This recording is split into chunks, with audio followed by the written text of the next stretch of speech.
with an island girl. I told her only time we tell. She likes the ice and I ride as well. Will it be forever? Only time will tell. Fell in love with an island girl. Yeah. I told her only time we tell. She likes the ride and the ice as well. Will it be forever? Only time will tell. Man, I can't trust myself. I don't even need no help. Did it by myself, I don't need no help.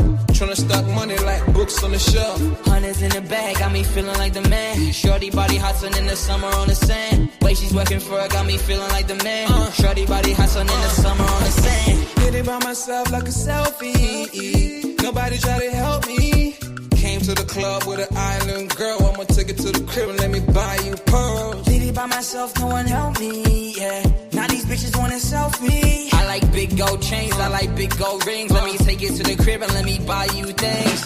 Fell in love with an island girl. I told her only time will tell. She likes to ride in the ice as well. Will it be forever? Only time will tell. Did it by myself like a selfie, yeah. Nobody try to help me, yeah. She likes the ice and I ride as well. Will it be forever? Only time will tell. Big dog status, two-tone paddock. Stacks in the crib, I got a two-floor attic. Got a two-floor attic, got your girl in the attic. But I'ma bring her right back, dude, don't panic, I'm savage. And nigga, if it's beef, we can manage. I know a couple guys who walk around with automatics. I got big dog status, I ain't playing, I ain't average. I'ma leave you hitting static, I'ma leave you hitting static. Fell in love with an island girl. I told her only time we tell. She likes the ice and I ride as well. Will it be forever? Only time will tell. Fell in love with an island girl. Yeah. I told her only time we tell. She likes the ride and the ice as well. Will it be forever? Only time will tell.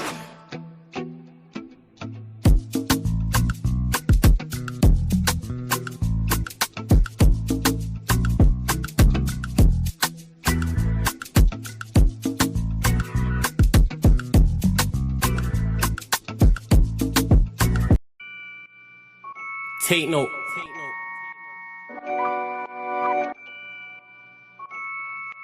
Tino, babe. Yo, Tino, he'll get his dome pop. Satin blue on his whip, but he ain't no cop. Don't stop, spray up his motor till it smokes up. Cause what I bought for insurance, I have it wrote off, you joker. Suck on your mum and take note, cause the a ring up in his grill. That grandma stovetop, don't flop. Fuck up the game like this was Roblox. Oh gunner, running this field, I'm for your walk up. Drum roll, load up a cannon and give her more shots. I put your face on the beam, now you're sword on. Treat you like an old sketchbook, you'll get drawn on. I lead your girl from the back, I'm that raw blood. Wait, who the fuck feels they could do me something? I'll roll up in your ends with a toolie bussin'. 32 ugly as shit, like Miss Rooney's husband. Somebody cut me a deal, I'm just too disgusting. Niggas think they next in line, but they ain't doing nothing. Mask on, metal in hand, Freddy Krueger's coming. Tools all up in your home, I'm here to fix the plumbing. House blown, toaster run, leak gas from your oven. Diol on your girlfriend's face, and she best get to sucking. Head game resemble my dad, cause it was good for nothing. Yeah, I'm still vegan, but I'm down for beef. Niggas think they slip with a dialect, but talk is cheap. Watch your mouth, little nigga, because I roll with heat. Top said there's no returns, and I see no receipt. I put your boy in the back, like he was groceries. Riding round with the burner boy, in case I find an eke extendo. Licking off shots until it overheats. No mask, did it barefaced, just so they know it's me. Eyes closed, chest wide open, heart surgery. Usher said just let it burn, let's make it third degree. Niggas think everything's jokes until you shoot his queen. Shot was funny as shit, it barely missed the beam. Wax on, then wax off to leave the burner clean. Then open up the Uber app to flee the murder scene.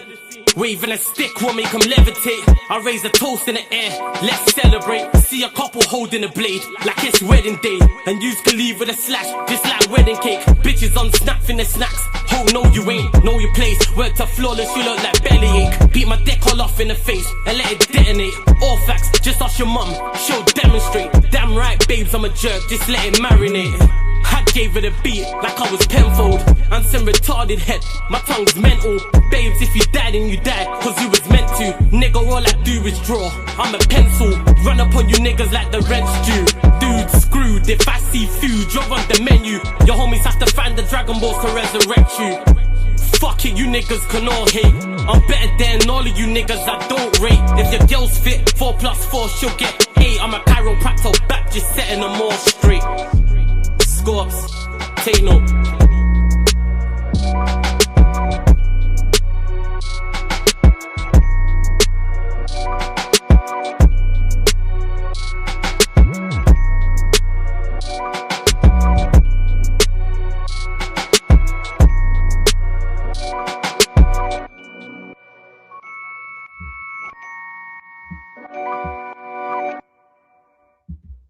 Yes, people. We are back live. We are back live on the Sarcasm City TV YouTube for another edition of the Manchester United Manchester City podcast, where we discuss all things Manchester United and all things Manchester City. People, Manchester City tonight or yesterday, technically now, if you're in the UK time zone, went through to the Carabao Cup semi-final, beating Brentford 2-0 at the Etihad, people. So I'm sure we'll be discussing that as they continue to chase down Arsenal in this Premier League title race as well. They're just 2 points off the top of the league. As for Manchester United, you've got Kobbie Mainoo. He's been linked with a move away to Napoli. You've got Rio Ferdinand giving his thoughts on Ruben Amorim, but don't let all of that distract. And also, Manchester United have been linked to Semenyo as well.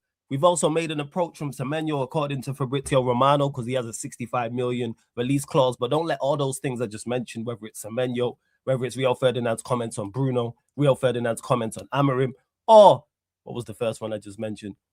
Or Mainoo potentially moving away to Napoli, distract you from the fact that Manchester United have just got 2 wins in their last 7 games. We have 2 wins in our last 7 games, but people said, you know what?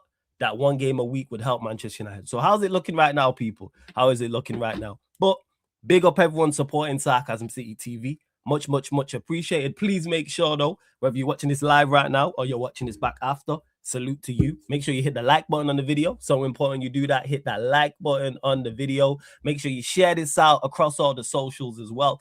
Yes, it's flawless. At Sarcasm City TV, at Sarcasm City TV, Yes, it's flawless, Twitter, Instagram, all of that good stuff, or X, I should say. And just as important, make sure you hit that subscribe button and hit the notification bell as well, people. Road to 17,000 subscribers here on Sarcasm City TV. So let me introduce the Manchester City representative, one of the greatest exports from Canada, alongside Trish Stratus and Maple Syrup. My live Vaya Games TV is in the building. Yes, Vaya, what are you telling me? Yo, Flawless in the building. I see what you got going on there. 16 being repped. 16 out of 10, man. Recently hit 16 out of K. I mean 16K on the channel. 16 out of 10. And speaking of 16 out of 10, lovely segue. By the way, can I just say the 2 girls below us are looking 16 out of 10s today, both of them.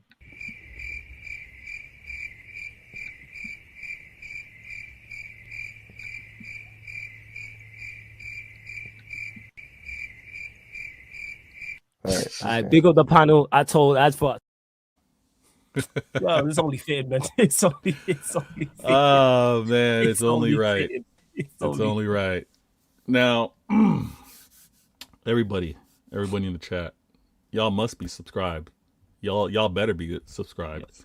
Be a part of the show. Be in the comments, like always. Your questions good enough? Flawless will bring it through the conversation or put it on screen.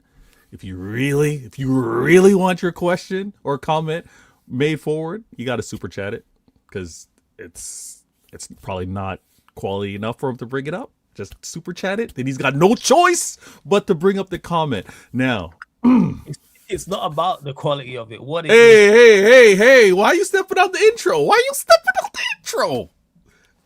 Because you're making it out like the questions ain't good enough. You know what it is? We had to, if we were actually like, say me and you are rappers, either I'd shout you for a track or you shout me for a track and be like, all right, this track, all I need from you is 116 and I'm gonna do 216 and it'll be a hook. But what will happen is you'll send it back with 32 bars, then I'll add another 16 bars, then you add another 16 bars, and then before you know it, we have a 7-minute track. That's what the problem is. You a talker, I'm a talker. We both lyricists. That's where the issue lies. But go on, carry on.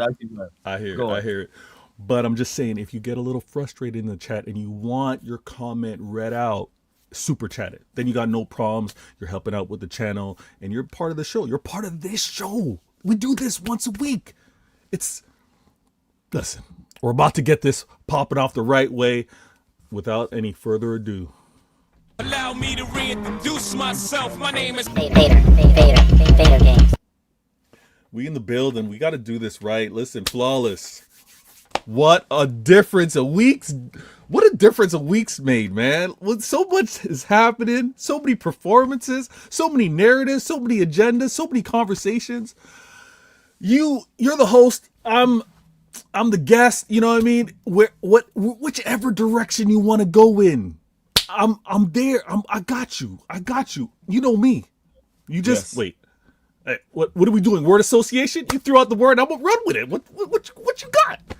Before we go, big up everyone in the chat. Let me get to that. Shout out to Sai because he's been kind enough to drop comments not only from the City perspective but also the Manchester United Large up, perspective Sai. as well. Large up. There's comments there from Pep. I'm looking at Oscar Bob's injured, unfortunately, as well. Yep. Manchester United already mentioned it. You got Bruno Fernandes, not even Bruno Fernandes, Rio Ferdinand actually talking on Bruno Fernandes. United approaching Semenyo as well. I'll get to all of them things, just a couple things as well. Big up to Sam Atro. I see you. Big up as well. Big up to the other Sam in the cut. I see you also in the chat. Big up to you. Shout out to Sai, who's gifted 1 membership. Want to see smoke emojis, fire emojis in the chat as well. Shout out to Sai for gifting 1 Sarcasm City TV membership. Shout out to you, Vikran, as well. Link for the membership is in the pinned comment as well. And to E. Monterio, the first song on the intro, that's Jodie featuring Jay North, Island Girl. So I'm going to drop that link in the chat right now. Give me 1 second. Give me 1 sec. Let me just drop that. So that's out on YouTube. It's out on Spotify. It's out on all streaming platforms. So shout out to my G's, Jody and Jay North. The second tune is my bro Scorps. That's just the unreleased freestyle he had, but you lot really fucks with it. So I might have to chat to him, and we might have to release a video for that because that tune is too cold for him not to. So yeah, you may see a video for that in 2026. I might drag him out to actually get that done. Big up Vikran again. Big up Candyman as well. But I think there's only one place to start. Let's get the small talk out of the way because it's kind of like you reach the semi-final, but there's so much other news going on, in particular with Manchester United, as always. You reached the semi-final. I didn't watch your game. I'm presuming you did. Thoughts? I know you're happy about getting through to the semi-final. So thoughts on it? I heard Cherky had a very good game as well. Shirky had a very good game. I mean, Pep made 7 changes. He didn't do the madness of 10 changes like he did versus Leverkusen, but he made 7 changes.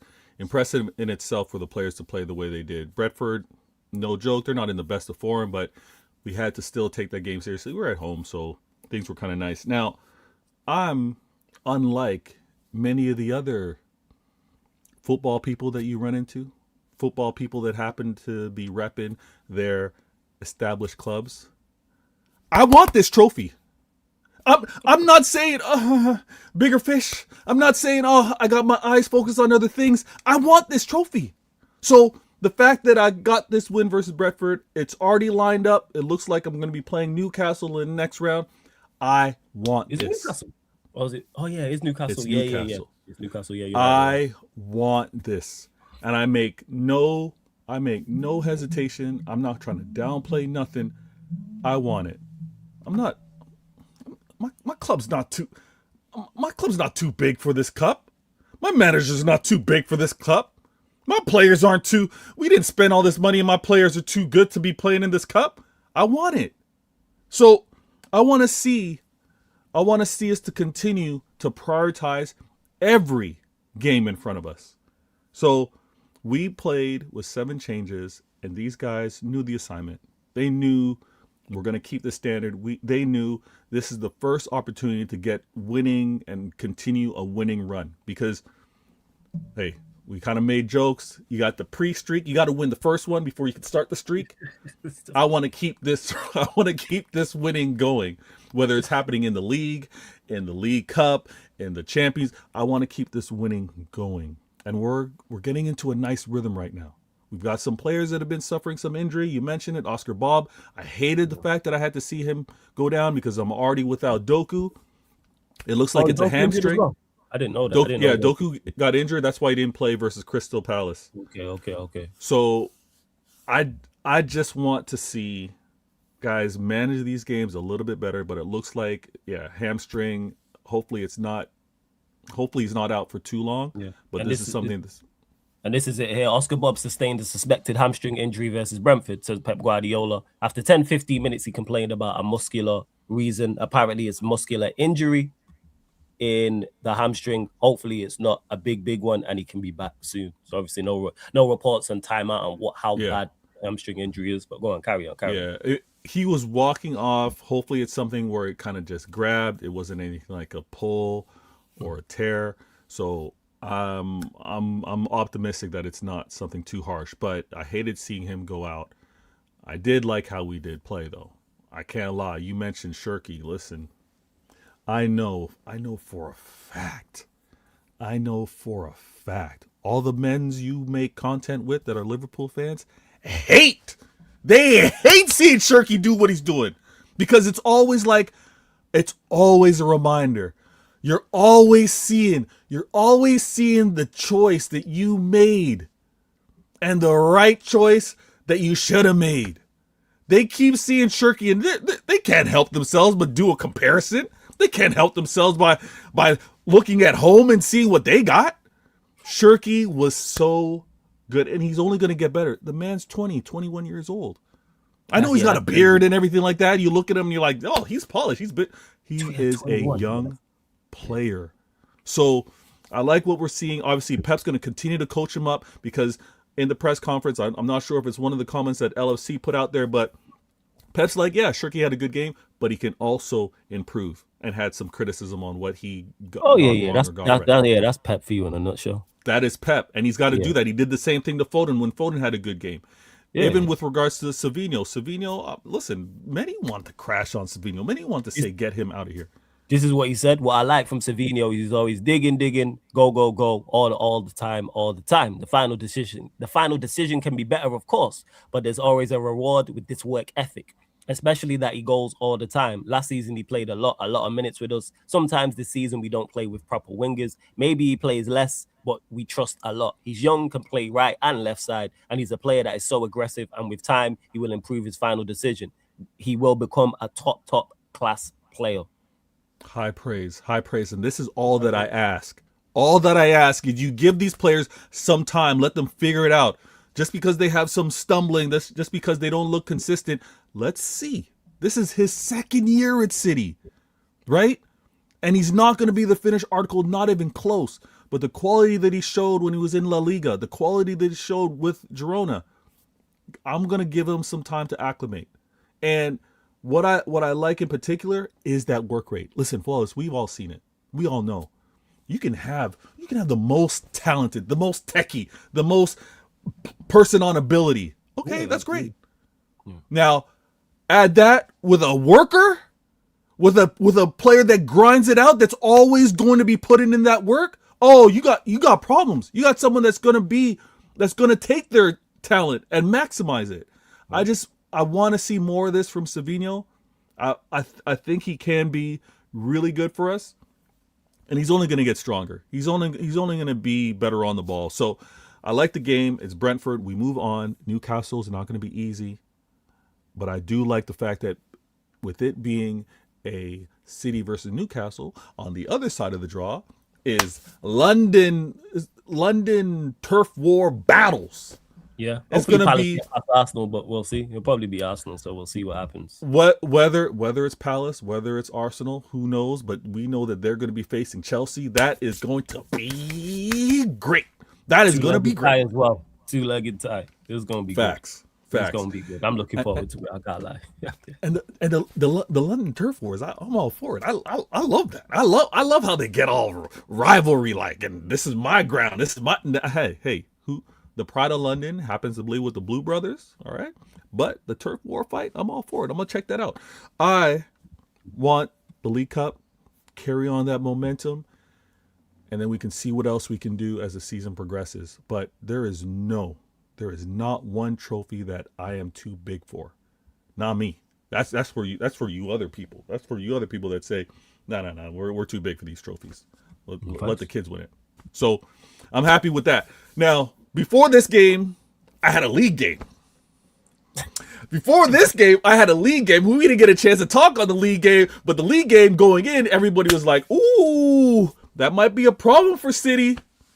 Anyway, with the brand knew it wasn't going to be because of Palace and their record after European ties. If there was no European tie, I hear it was always in your favor. I don't think they've won after a European tie. They may not have. Nah, they may not have. Nah, they haven't. That's why. They even know they haven't won. This is the first time for everything. Even there was the first thing. Even we got past them because they gassed out during the game. But go ahead. That's true. But just because you guys get past a team doesn't mean that the next team that's going to face that team is going to have an easier route. As we'll talk later with regards to the Wolves. But when it came down to this game, Flawless, Pep Pep was like, okay, I don't have Doku. What's going to be my combination? What am I going to do? He decided to start Foden, Shirky, Holland, and then in the midfield we had Silva, Reinders, and Nico G. And again, Pep knows what his trusted 11, trusted 12 is. He pretty much knows that's kind of set. So the game, the control that we had in versus Crystal Palace, beautiful. A clean sheet. You see what I'm getting from Shirky, Foden, the problems. Shirky, Foden, Holland, talented individuals must be nice. Flawless. I'm listening.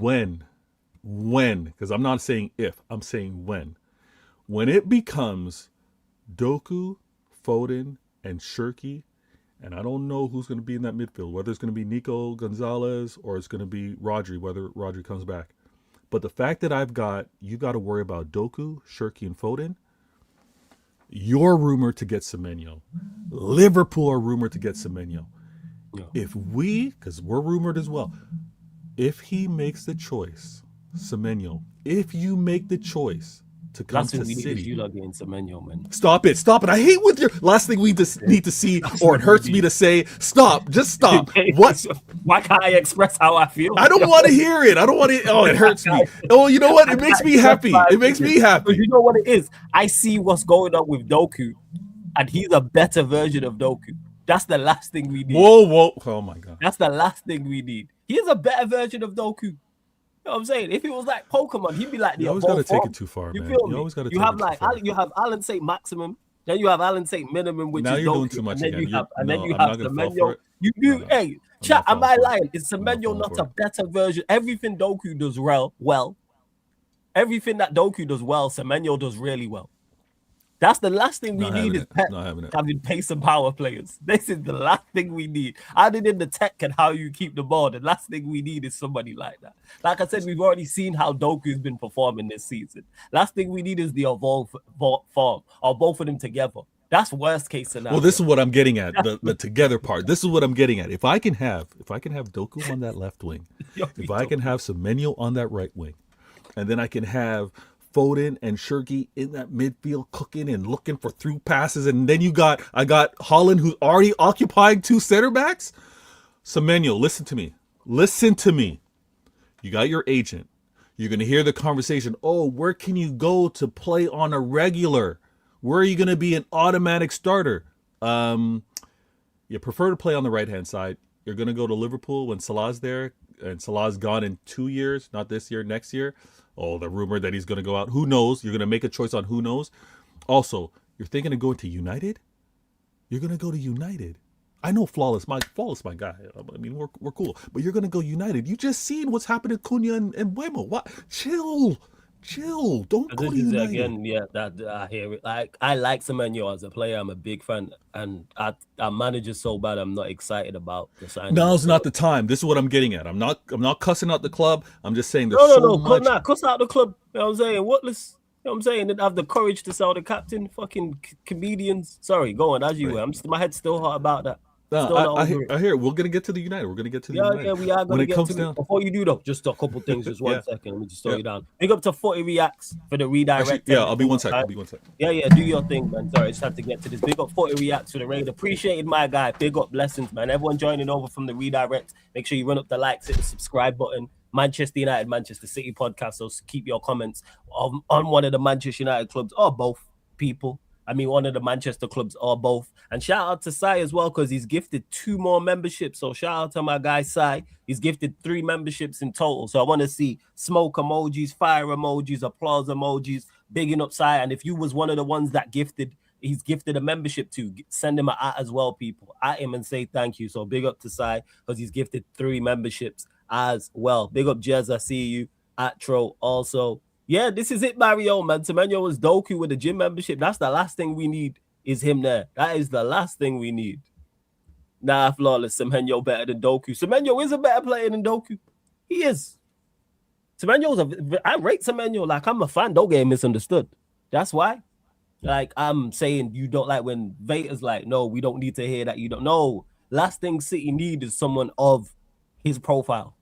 That's the last thing City need is another one. Because you got all the technical ballers like of Foden and Cherky and Savinio and Mamouche, and you can put Rodri in there and Gonzalez. And then you got Doku, who's the one who was spinning behind. Of course, you got Haaland. He's a genetic freak. Like, we know what Haaland's gonna give you.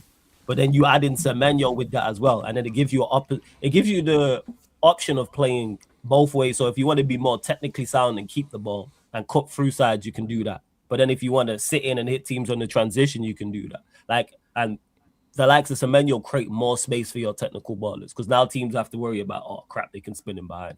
So you got Haaland who can do that, and then you add in Semenyo. That creates more space for a Foden. And that's the thing they need is more space anyway. So no, that's we do need it. Everyone's giving us the low block, so we need to be able to deal with the low block. Yeah, I know. But low block. Like you said, that's credit to you though.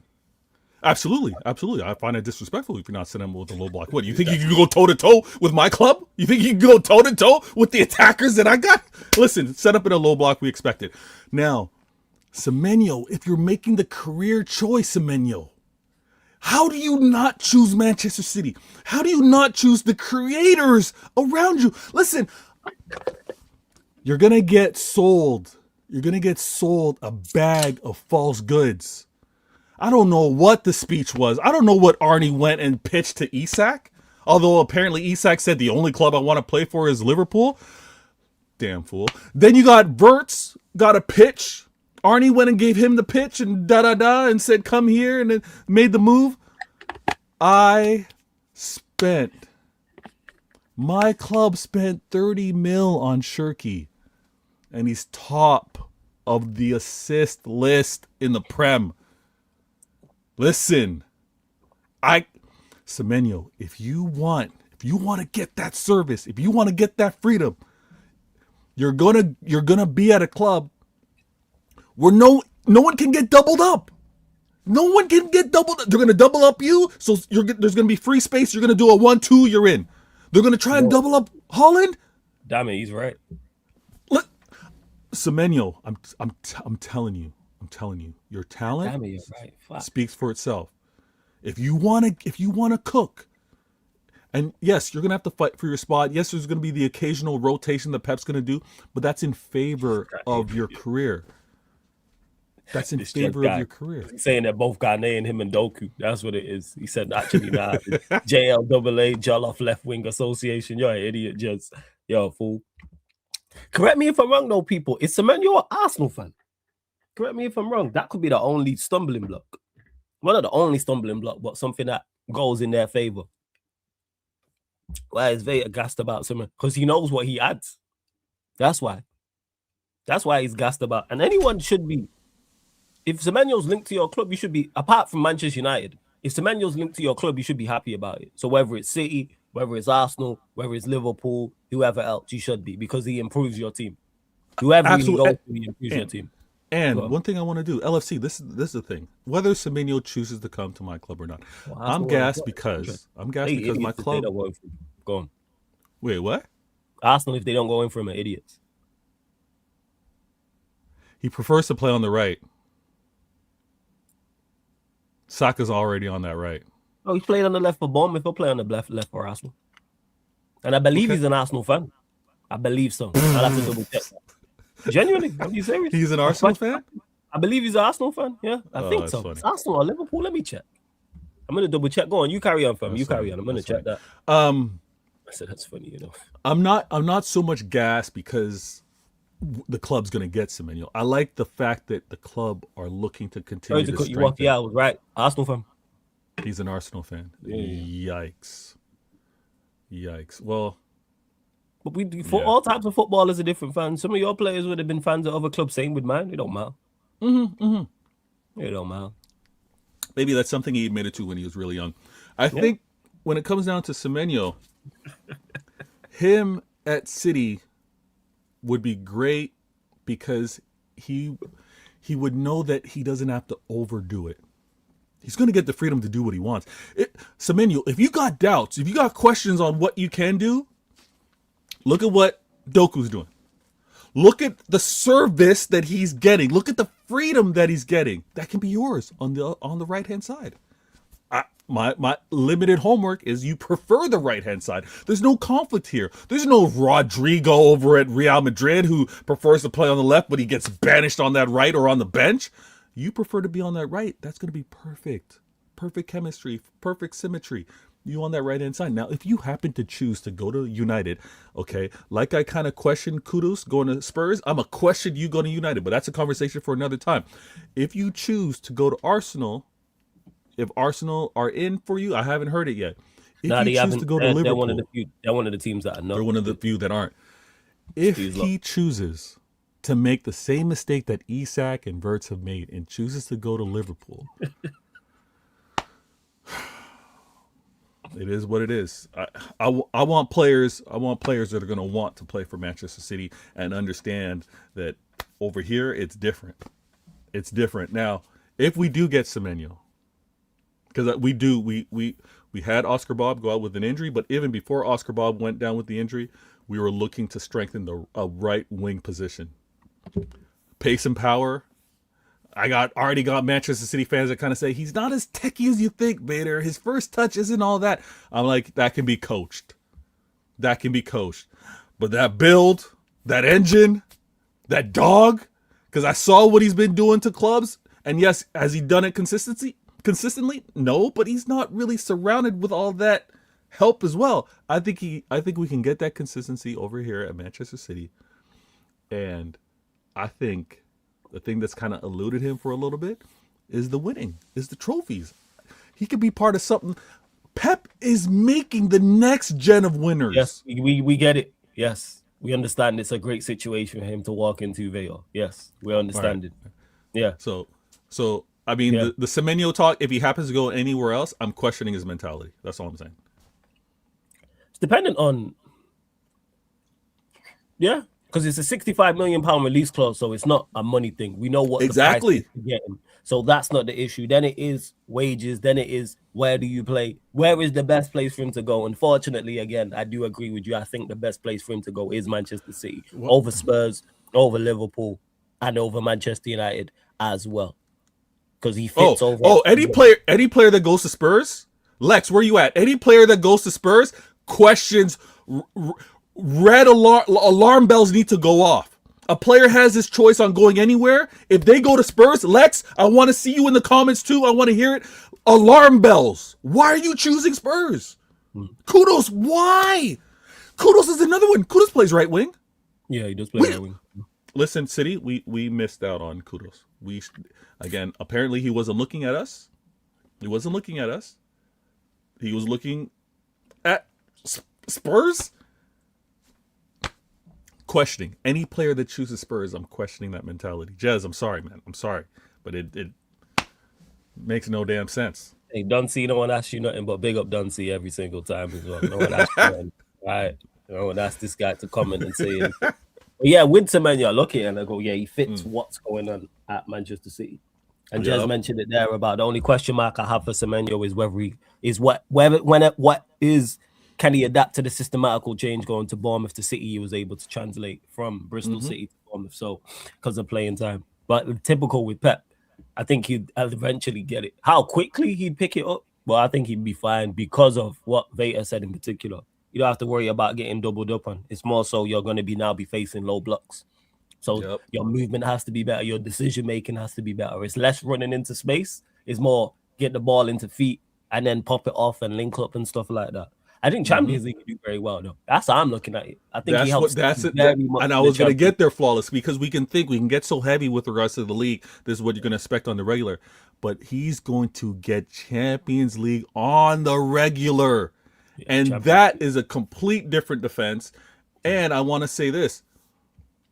If there's going to be any type of adaptability, the only thing it would be is like, well, I got to look for mine, but before I look for mine, I got to see whether the big man is available for a pass first. Like that's really the only thing he's going to have to kind of like reset. I'm first looking because again, he's a killer. That cyborg, you put a pass in, your assist will skyrocket. So just look for him first and then you can look for yours. And that's really the only thing I hope he makes a choice. Listen, I'm kind of biased. I like the profile of Semenyo. Kind of. Yeah, Kind of biased, Just a little but bit, man. it's not a revert back to when I had Sterling and Sane on the wings. It's not that type of running that I'm talking about, right? But he can get up and down. No, but I don't think Pep would ask, because again, if people forget, Sterling was relentless with his showing for the ball and running it behind. Sane was the same thing. I don't think we were going to play that way, just because, again, essentially the pace is going to be for Holland. That's one thing we don't do. We don't. It's because there used to be so much. It was Sane and Sterling flying, and it was just for them to link up with each other. Is there, if you do sign Semenyo, is there a quicker front three in the league than Semenyo, Doku, and Haaland? I think even if you don't plan to do it to play to it, it could still happen just because they're that quick. Yeah, and listen, Semenyo, I'm talking to you. I'm talking to you right now. What we do play against a lot of low blocks in the Prem. All right, not so much in the Champions League, but definitely in the Prem. One thing that thank you, Pep Linders, for being a part of the club, is we're also picking moments on when we're transitional, and also when we're dealing with, okay, let's bring the ball up, we're going to suffocate, final third, find our spots. But what's happening is we'll have the option on whether the outlet is the left, the right, or down the middle. Like, so we'll have that. And again, with Holland, he's often asked to do defensive duty with regards to set pieces and corners because he's so damn tall. So normally the striker is the outlet for most, right? That player is kind of halfway line, making it dangerous for the defense. We can't have our most attacking, dangerous player up there because he's putting in a defensive shift.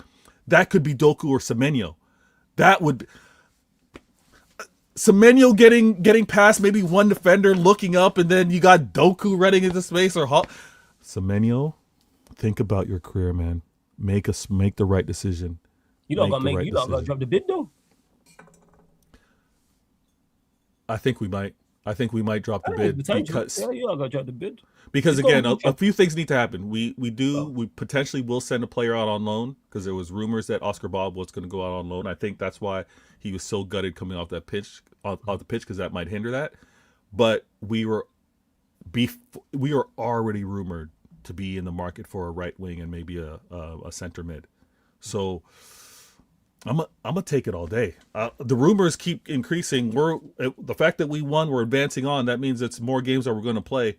It's enticing. I mean, it's a big upside again for dropping 2 more memberships. Yo, you lot keep saluting and big and upside in the chat. I think that's 5 memberships he's now dropped. He's gifted, should I say? Let me double check that. Yeah, 3, 2, 3. Yeah, 5 memberships he's gifted. So hey, smoke emojis, fire emojis again. Big up my guy Sai every single time. Barrio Semenyo's got a release clause, so it's 65 million.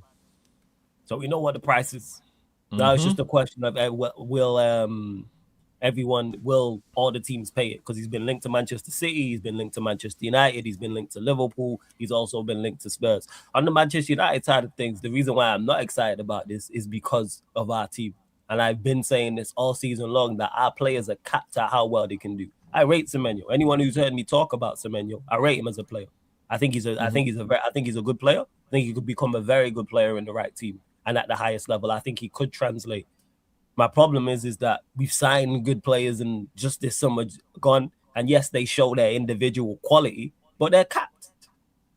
And when I say they're capped, the ceiling, our ceiling is a basement in a bungalow. That's what it is. Whoa, that's what it is. It's the basement ceiling. What do you mean? Whoa.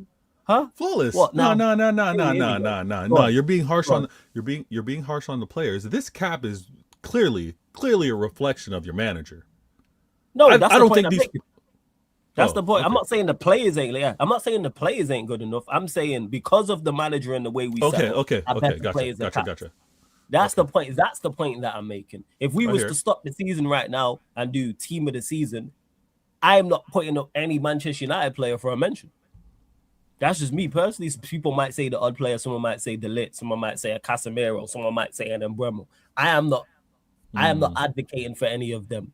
And I rate, it's not that I don't rate our players, I rate our players. Hence why we've won the games we've won. Hence why we have the points that we have is because of the individual quality. Y'all got good points. Y'all got some good points on the board right now. No, yeah, all right. Yeah, Wait. Sure. Well, we've won two in our last 7, mate. But what the heck is going on here, Flawless? What do you mean? We've won 2 games in our last 7? Let me look. Now you're gonna make me look at Yeah, the look. standings. What do you mean? Look at that too. Tell me You're who we played. 6th. Yeah, okay, cool. We're 6. You were 15th last season. All right, cool. How far are we off 15? How far off 15? How many points? Yeah, how many points? 15th has 20 points. And how many You're points like are we on? You're 2 games away. That's a lot. Wait. Don't hit me with the 2 games away. How many points? You're 6 points away. We're 6 6 points from 15th, people. Just a mere 6 points, people. How many points are we off Manchester City?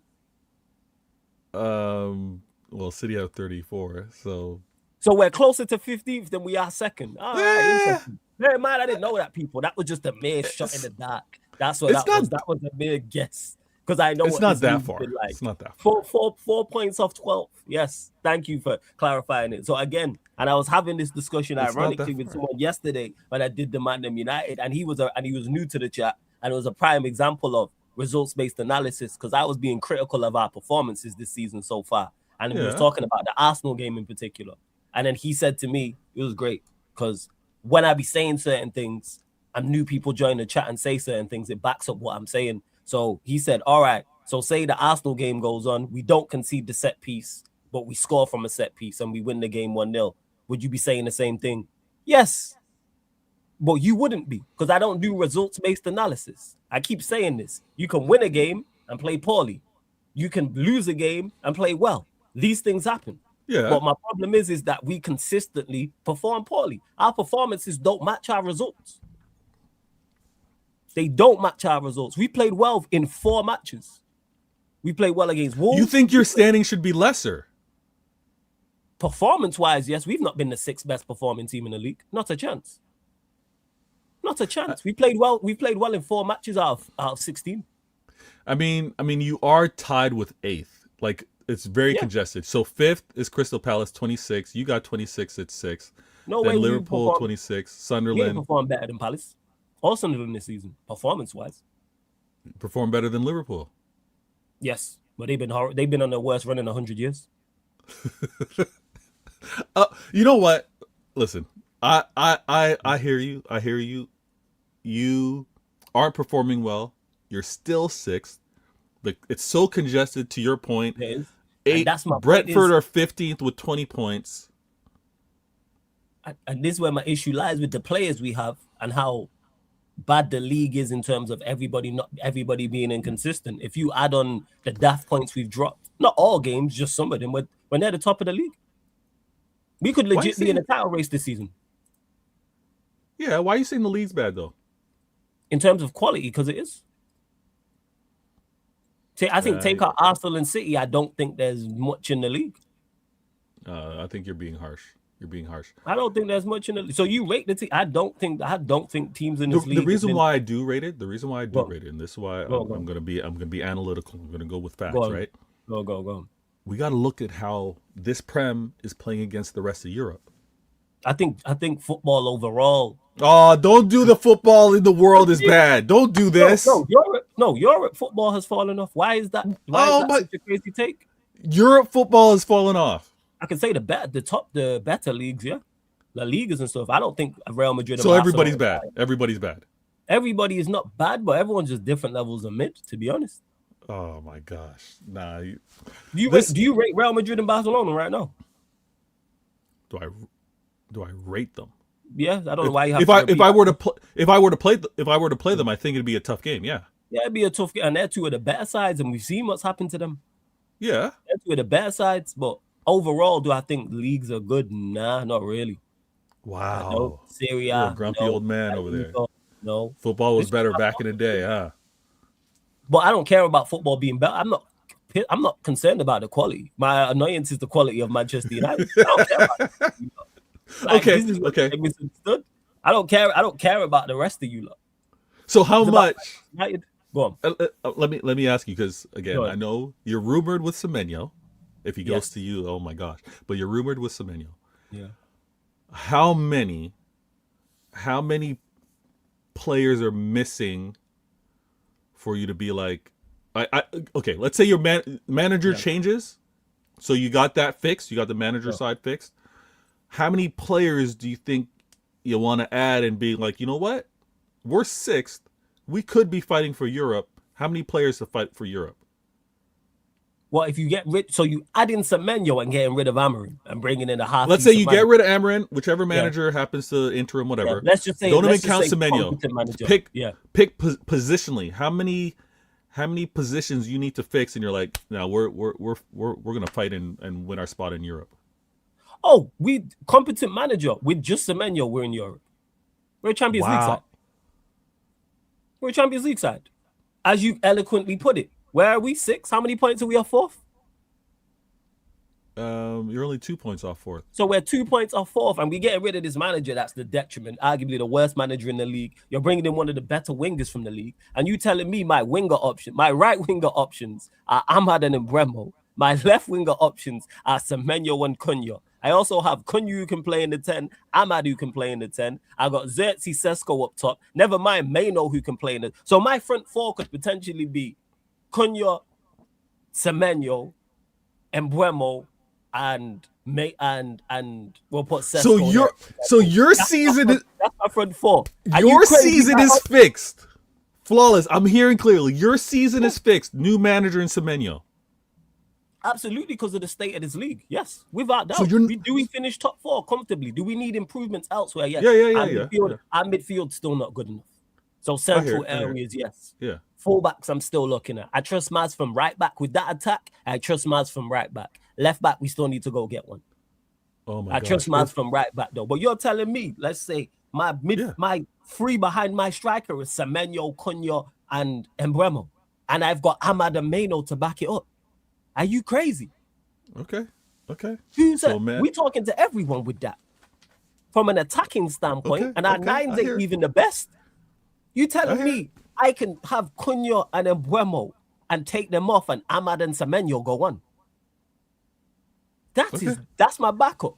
And then you got 10s Bruno and Maino. I just want to ask. So the manager they changed. Gonna give it to the idiot manager. That's the problem.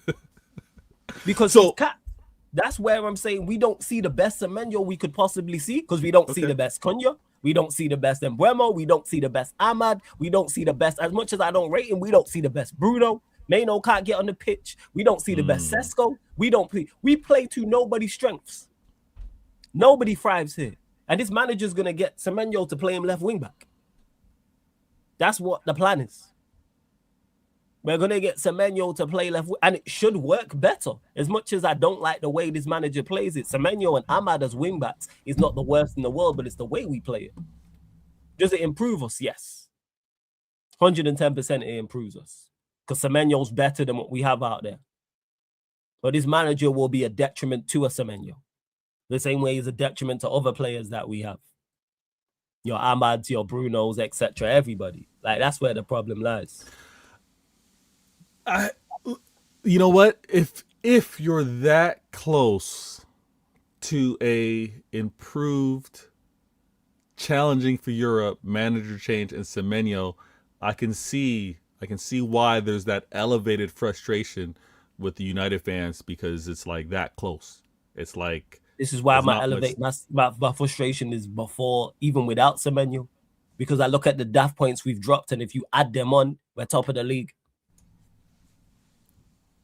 If you were top of the league, then if you were top of the league, I'd say the league's terrible. I would agree with that. Yeah, but we should be.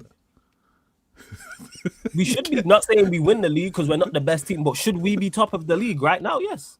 No, you can't say that. We should. You look. Yes, I can say that. You can say that you should be above Arsenal and Liverpool. No. As currently right now. Okay. Gotcha. Overall, I'm saying with how the games have gone. How many are we? 10 points off the top of the league right now. Well, you're currently at 26. The top of the league is 36. So yeah. Okay, cool. So we're 10 points off. We lost at home to 10-man Everton. We drew to Bournemouth. We drew to Fulham. Lost to Brentford. Is that not 10 points? Yeah, but that's 10 points. And then games are not. And that's excluding. I'm not even including, like I keep saying, Forest away, Spurs away, your mob away, Arsenal at home. I like so this. there's ample games. That's the point I'm making. I'm not saying, hey, go to City and win. I'm not saying, hey, at home to Arsenal. I'm saying beat 10-man Everton at home I'm This is saying good. beat Bournemouth at home, who haven't won a game, who are winless in 6. This is good information. Vader games. This is good information. I'm gonna use this at CIA. I'm gonna use this at CIA. This is what I'm saying. Mm. Like, and this is where my issue lies. I'm not saying we win the league because I don't think we're good enough to win the league, even with a better manager. But what I'm saying is we are more than capable with the way the league is and the quality we have of competing. Fair. That's what I'm saying. Europe, Genuinely fighting for competing. Europe. Oh, Europe's without doubt Europe. I think that needs to be that should be the emphasis. And if there's anything that United fans should be applying pressure with regards to Ineos and the Glazers, and like, y'all want that European money, like maybe that's where you should be emphasizing this manager needs to go, because we're so close to getting a European spot. As the captain told us, they were cowards. They didn't have the courage to sell me. The captain said what? Did you not see the Bruno comments? Nah. Oh, hey, Bruno comments in the chat. That was today? That was today? Comments. This was yesterday. So he did it he did an interview in the last international break, but the comments dropped yesterday after the Bournemouth game. You didn't see the comments? I did not see the comments. Oh, you're talking about your boy Omar and that. Hey, you lot in the chat, drop the links in the chat. That's crazy. You didn't know this? So he's making moves to get out. No. This was in the summer. No, I know, but the fact that he's saying it, do you think that he was? Who knows? Because Bruno's is as full of shit as them. So I don't know. Omar Barada, not Omar BYT. I trust Omar BYT at Manchester United more than I do Omar Barada, but that's a whole different conversation. Was there ever a time you liked Bruno? Was there ever a time you liked him? Initially, yeah. Like from a player perspective, yeah. When he first got here, like his first year and a half, yes. Okay. There we go. This is the quotes from him. Big up side. I can't believe you missed. Go back because you'll like it actually, because it adds to your evil, diabolical mind. Because I did a Man United talking about it. So all you need to do is watch like the first 50 minutes of the show, because I was talking about the Bruno situation, because he said a lot of shit. So this is a quote from him. He said, "The club wanted me to go in the summer. I have that in my head. I told the directors this, but I think they didn't have the courage to make that decision." That's weird. Because go on. Is it they didn't have the courage to make the decision because of the backlash of letting him go? Potentially. That's potentially, yeah. And if my board are scared of the fans, hey, that's a problem in itself. How about you manage the football club? Run the football club, scared of the fans. Make the friggin' decision. And he said, there's more quotes, and he said, "I know people at the club didn't want me." Bruno said this, but they didn't have the courage to tell me. Imagine my employees telling me that I was scared to move them on. Wow. Whatless. It's like the main one. He's doing his version, although he did it earlier and it's leaking out now, but he's doing his Mo Salah. Yes. Someone quote tweeted that and was like, "This is his Mo Salah." I wish you would have done this in the summer.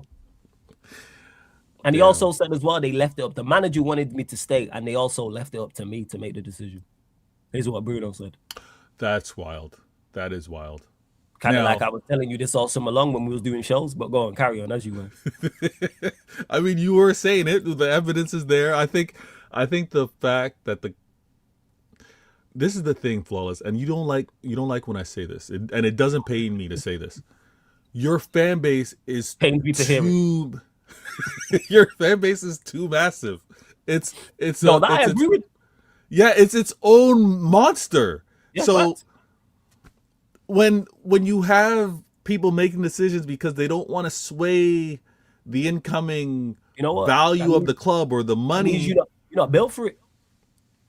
You see, like was it Marvel Civil War, and the government was like, "Hey, Avengers, you lot gotta chill out, sign these documents, and because you lot are causing too much mayhem." It was Civil War. See how the government just told the Avengers that. They didn't care about the backlash and all this shit. You are Manchester. Heavy is the head that wears the crown. You are Manchester United owners. You are going to have to make tough decisions on a regular basis. If you can't make these tough decisions, get the fuck out the job, because you're not built for it. True. If you're scared about the backlash from fans, you're scared about the backlash from media, you are not built for the job. And I knew this about these lot anyway. Been saying it. Bottlers, because they bottled the Mano situation, same way they bottled the Amorim situation, same way they bottled the Ten Hag situation initially, same way they Bruno saying this ain't even me anymore. Bruno saying this. He just didn't say it how I would say it, but he's saying the same things. They didn't have the courage to make the decision. He's saying, you man, shut the bed. That man would never go to the car park, Jez. Shook to death. That man would never go to the car park. And you don't even have to be bad to go to the car park. People pull up. I've been in the car park. I ain't no bad man. Go to the car park. They would never go. I'm doing more match reactions there, though. I'll tell you like that. Yo, shout out to the link up with you and She, quality as well. That was a bonus. Did not expect that. It was great to see. Shook to death. Oh, and the thing is, they will be quiet about this, which makes it even worse, Vader. So when you say, oh, they didn't want backlash from the fans, I hear you on that, but they won't say anything about it, so we don't know. So we're just left to speculate. Yeah. They'll ignore this. They'll ignore this. Or and they was undecided on it because Bruno said, I thought certain people didn't want me at the club, so they got to the right decision. Or didn't pull the trigger. Go on. It only gets addressed when he's gone. I think it's some of those things. Well, he's got his point of view. Obviously, that was set in the summer. He's still there. He's still playing for the club. He's still looking at the badge and doing the whole, bigging up United after he scores and stuff. So it's probably something that will be said and properly addressed when he does move on as a player. When you guys decide to do that is going to be interesting because it's like who replaces him in that role. Like who's going to be the Bruno creator, facilitator type player. But yeah, y'all are a mess. And it doesn't pain me to say that. Unlike you often saying it pains me to say, it does not pain me to say. Well, that's it. You're successful. I just pain me to say but that we're a mess. Does it pain me to say no? It's more annoying. But it's more annoying when I say it, and then I have people say to me like, "What? Why are you?" And like yesterday, like, I can't remember the guy's name, but salute to him. Or why are you unhappy at what's going on? And I kept saying, it was like, tell me when we perform well. And then he mentioned the Arsenal game. I said, that was a good game. That was a good game. We didn't perform well in the game, though. We defended well. It was a good, you defended well. You didn't have a complete game, but you did defend well. All right, and it's so that's not a good performance. No, but it's something to build off of. And again, I believe I could be wrong. Flawless. Now, you guys aren't. Correct me if I'm wrong. This season, you guys aren't in a goal deficit, right? You're not overdraft on goals. Look where we're at, yo. Where we have a positive goal difference. This is where we're at, Yeah, positive goal difference. I think you might be second. You might be the second best scoring. Second, we are. Second in goals for. Yes, I think we're second in goals for. You guys are scoring goals now. You can only clean up certain aspects of your game. No, you've improved on. You can clean it up all because we play a back five and have one of the worst defenses in the league. Oh, you got to improve on that one. But the attacking standpoint, the positive goal differential. On that one? We can't keep clean sheets. I think we've had six. I think it's six. I know that, but we just said, Flawless, you just said this, and this is why this show is great. You just said you add Semenyo and look at all the attacking options you had. Players coming off, and you still got backups. You don't quite have that defensively. So I think defensively is where you got to put that investment. Get certain players out. Luke Shaw. How is Luke Shaw still a player in 2025? But you got to look. The manager rates him. I don't think he rates him. I think he's got. I'm seeing this girl, and I'm telling you I don't like her. And every time you see me, or every time you ring me, I'm with her. So I'm with her on Wednesday, and then you ring me on Friday, I'm with her. I'm with her on the weekend, and then so far for months on end and years on end, I'm with her. And I'm telling you I don't like the girl. Do you believe me? I'm with her constantly. Every time we talk, I'm with her. Yeah. Before we do a show, she's popping on the camera and saying hello to you and how you doing. But in this analogy, let's say you got two. You got one on the side and you got a main one. Okay. The reason why you're with the one that you don't like. Let's say you're with the one that you don't like right now because the one that you really want to be ain't around. Just to clarify, man. Who's the backup to Luke Shaw? No clarifications. Who's the backup to, or who is Luke Shaw backing up? Yeah, no clarifications. There's Luke Shaw, and who else could play in that role? Because he just swaps and changes center back, so I don't know. All right. I don't know. But yeah, like Atro says, thank you. This is why I love my chat. Amarim literally calls Luke Shaw world class. World class. That I tells don't you know all you what need that's to all know. about. He rates I him. don't know what And in I don't regards know. to who's back up to him, I don't know because our manager chops and changes centre backs. So I'm not hearing how with a back five, we're one of the worst performing teams in the league defensively. And it's not just from a goals against. We also easily to play against on the eye test also. Thankfully, we do have a better goalkeeper, which helps as well. But yet we're still No. conceding goals. But Vader, I know that. you got a dip. Let me get your scoreline. Oh yeah, 15 minutes. All right, cool. Yeah. Join back after 15. Yeah. I'll look to get Yeah, back. no stress, do your thing, family. They is a family man people, so I'll be back. Don't worry about that. But you lot continue to get your questions in. Make sure you subscribe to Veta Games TV as well, man. Subscribe to Veta's channel. He will be back very, very shortly, people. Don't worry about that. But please run up the likes here, hit the subscribe button, hit the notification bell. Big up Cuzzy in the chat as well. It says expectations have dropped massively. That's why any kind of positive in a game will be called a good performance. Exactly, Cuzzy. And the thing is that people will mix up the two. You can have positives and still the overall performance not be well. So, for instance, if we attack well in a game, that's good on that end. But if we're shocking defensively, that's not a good performance. Team performance. Team is defense and also offense. It's defensive, it's attacking. If you're only doing one well, that's not a good performance. Because your defenders are in there, people, to defend well. From a defensive standpoint, your attack is doing well there to attack, create, score goals, etc. That's what it is. Hey, big up. Merly says, big up from the West G. Oh, you in on the West Coast? Big up to you, man. Every single time. Blessings. Acho says, Flawless, do you think we go get Glasner in the summer? Because apparently he's not looking to renew his Palace contract. I would say he's probably top of the list. I think the only thing that stops us getting Glasner is like Palace falling off. Like, so if they have a disaster of a season, like Palace end up finishing like, ironically, 15th, 16th. And he's just start losing a whole heap of games and everyone and their form completely falls off a cliff. I would say so. I would say they go and get Glasgow, which I'm not opposed to. I'm just very concerned in regards to the back three situation. I think we have more players that suit a back four, but granted, he played a back four at Frankfurt, I believe, and I believe he's played a back four at Palace at times as well. So that's how I look at that. But if we were to get Glasner, I'm not opposed to it whatsoever. I like Glasner. I'm a fan. I am. And I think he would do well here. It's just what formation does he go with? And at Palace, for obvious reasons, he's more pragmatic. He's more defensive. We need you to be more on the front foot. The likes of Jez and Kaneki and Steve will know what he was like at Frankfurt more than me. Because I don't know if Frankfurt at that time were one of the better sides, even though they won the Europa League. So was they one of the better sides and being offensive in the Bundesliga, or were they still more defensive? Because you're not going to be super offensive at Palace. Like, that don't make no sense. So, yeah. Oh, I'm glad you met him. Flawless off topic. I seen Messi. Well, I'm glad you seen him, I should say. But because of my flight delay and I missed the chance of meeting him, damn. At least you got to see him, though. At least you got to see him. See, majority of the time, his career, he's played a back three. And yeah, he's been This is my worry, Jess. This is my concern with Glasner. Can you flick the switch? Is he good enough to flick the switch? Yes, and be more offensive. I think he is.